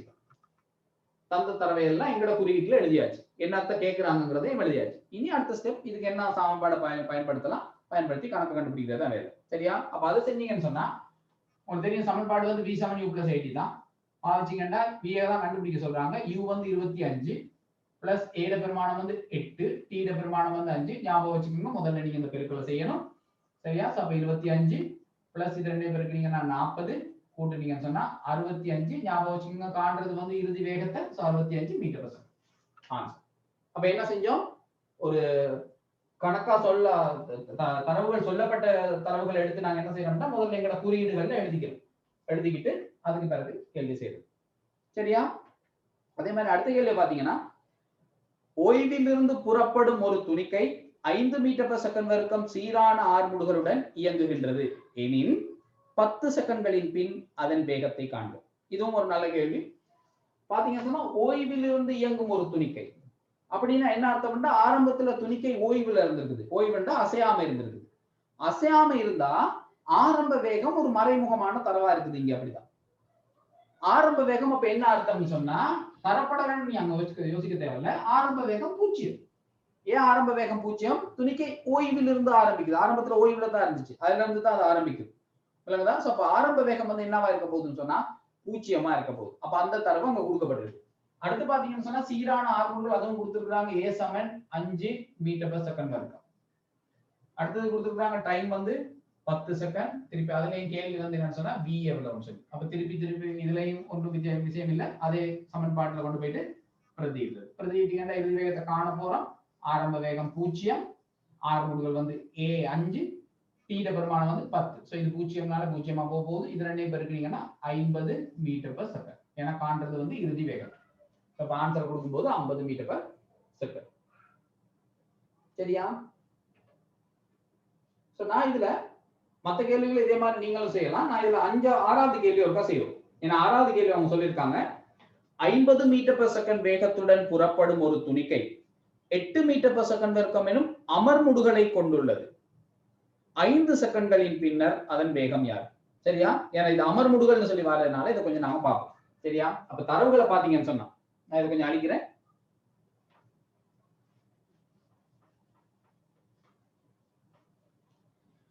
தரவுகளை பாத்தீங்கன்னு சொன்னா என்னென்ன கொடுத்துருக்காங்க, இது 6வது கேள்வி செய்யறேன். 6வது கேள்வியோட தரவுகளை பாத்தீங்கன்னா 50 மீட்டர் per செகண்ட் வேகத்துடன் புறப்படும், 50 மீட்டர் per செகண்ட் வேகத்துடன் புறப்படும் துணிக்கை. அப்ப அதுதான் ஆரம்ப வேகம். அப்ப ஆரம்ப வேகம் வந்து 50. அடுத்தது 8 மீட்டர் per second வர்க்கம் எனும் அமர்முடுகள். அப்ப 8 மீட்டர் per secondங்கிறது அமர்முடுகள் என்று சொன்னா நீங்க அதை குறிக்கும் போது குறிச்சிக்கோங்க -8ன்னு சொல்லி. அதான் இங்க முக்கியம். 8 மீட்டர் per second வர்க்கம்ங்கிறது அமர்முடுகள். சோ அமர்முடுகளை குறிக்கும் போது நீங்க அதை என்னன்னு குறிச்சிக்கோங்கன்னு சொன்னா -8 மீட்டர் per second வர்க்கம்னு சொல்லி குறிச்சிக்கோங்க. அதான் இங்க முக்கியம். அதை நீங்க +8 மீட்டர் per second வர்க்கம்னு குறிச்சிட்டீங்கன்னா கணக்கு பிழையா போயிடும். அதான் நான் முதல்லயே சொன்னேன். ஏன்னா வசனத்திலே அவங்க அமர்முடுகள்னு சொன்னதுனால நீங்க இங்க மார்க் பண்ணும்போது அல்லது நீங்க குறிக்கும் போது அதை நாங்க என்னன்னு குறிச்சுக்கோம்னா -8 மீட்டர் per second வர்க்கம்னு குறிச்சுக்கோம். சோ அப்ப அது a பெருமானம். அடுத்த கேள்வி வந்து என்னன்னு சொன்னா 5 செகண்ட்களின் பின். சோ அப்ப t வந்து 5 செகண்ட். கேள்வி வந்து இறுதி வேகம் என்னது? சோ அப்ப இங்கேயும் பாத்தீங்கன்னா இடப்பெயர்ச்சி எங்கேயுமே சம்பந்தப்படல. சோ பயன்படுத்த போற சமன்பாடு வந்து v = u + at தான். சரியா? இறுதி வேகத்தை தான் கேக்குறாங்க. ஆரம்ப வேகம் வந்து 50 பிளஸ் a க்கு பதிலா ஞாபகம் வச்சுக்கோங்க -8 போடுறோம். சரியா? இந்த இடத்துல உள்ள பிளஸ் நான் இங்க எழுதி இருக்கிறேன். இந்த இடத்துல a க்கு பதிலா நாங்க என்ன போடுறோம்? -8 போடுறோம். சரியா? சோ அப்ப -8 தர டைமுக்கு பதிலா 5. சோ அப்ப v = 50. இது பிளஸ் ஐ மைனஸ் ஐ பெருக்குனா இது மைனஸ் ஆயிரும். இது நீங்க முதல்ல பெருக்குனீங்கன்னா 40. சோ அப்ப -40. சரியா? சோ அப்ப v = 50 ல 40 கழிச்சீங்கன்னா 10 மீட்டர் per second. சோ அப்ப ஆரம்ப வேகம் 50 இருந்ததுன்னா 5 செகண்டுக்கு பிறகு பார்த்தோம்னா அது வேகம் வந்து 10 மீட்டர் per second மாதிரி இருக்கும். என்ன காரணம்? ஏன்னா அந்த துணிக்கு என்ன செய்யுது? அமர்முடுகுது. சோ அப்ப அமர்முடுகள்னு சொல்லும்போது நீங்க a ட தரவை நீங்க எப்படி எழுதி வச்சுக்கணும் அப்படின்னு சொன்னா -8ன்னு சொல்லி எழுதி வச்சுக்கணும். சரியா? சோ நான் நினைக்கிறேன் இதோட என்ன நான் முடிக்கிறேன். சோ மிச்ச கேள்விகளை நீங்க செய்து பாருங்க. சோ அடுத்த கிளாஸ்ல அதுகளையும் பாப்போம் எப்படி செய்துட்டு போலாம் அப்படிட்டு. சரியா? சோ நீ படிச்சதெல்லாம் விளங்கி இருக்கும்னு நினைக்கிறேன்.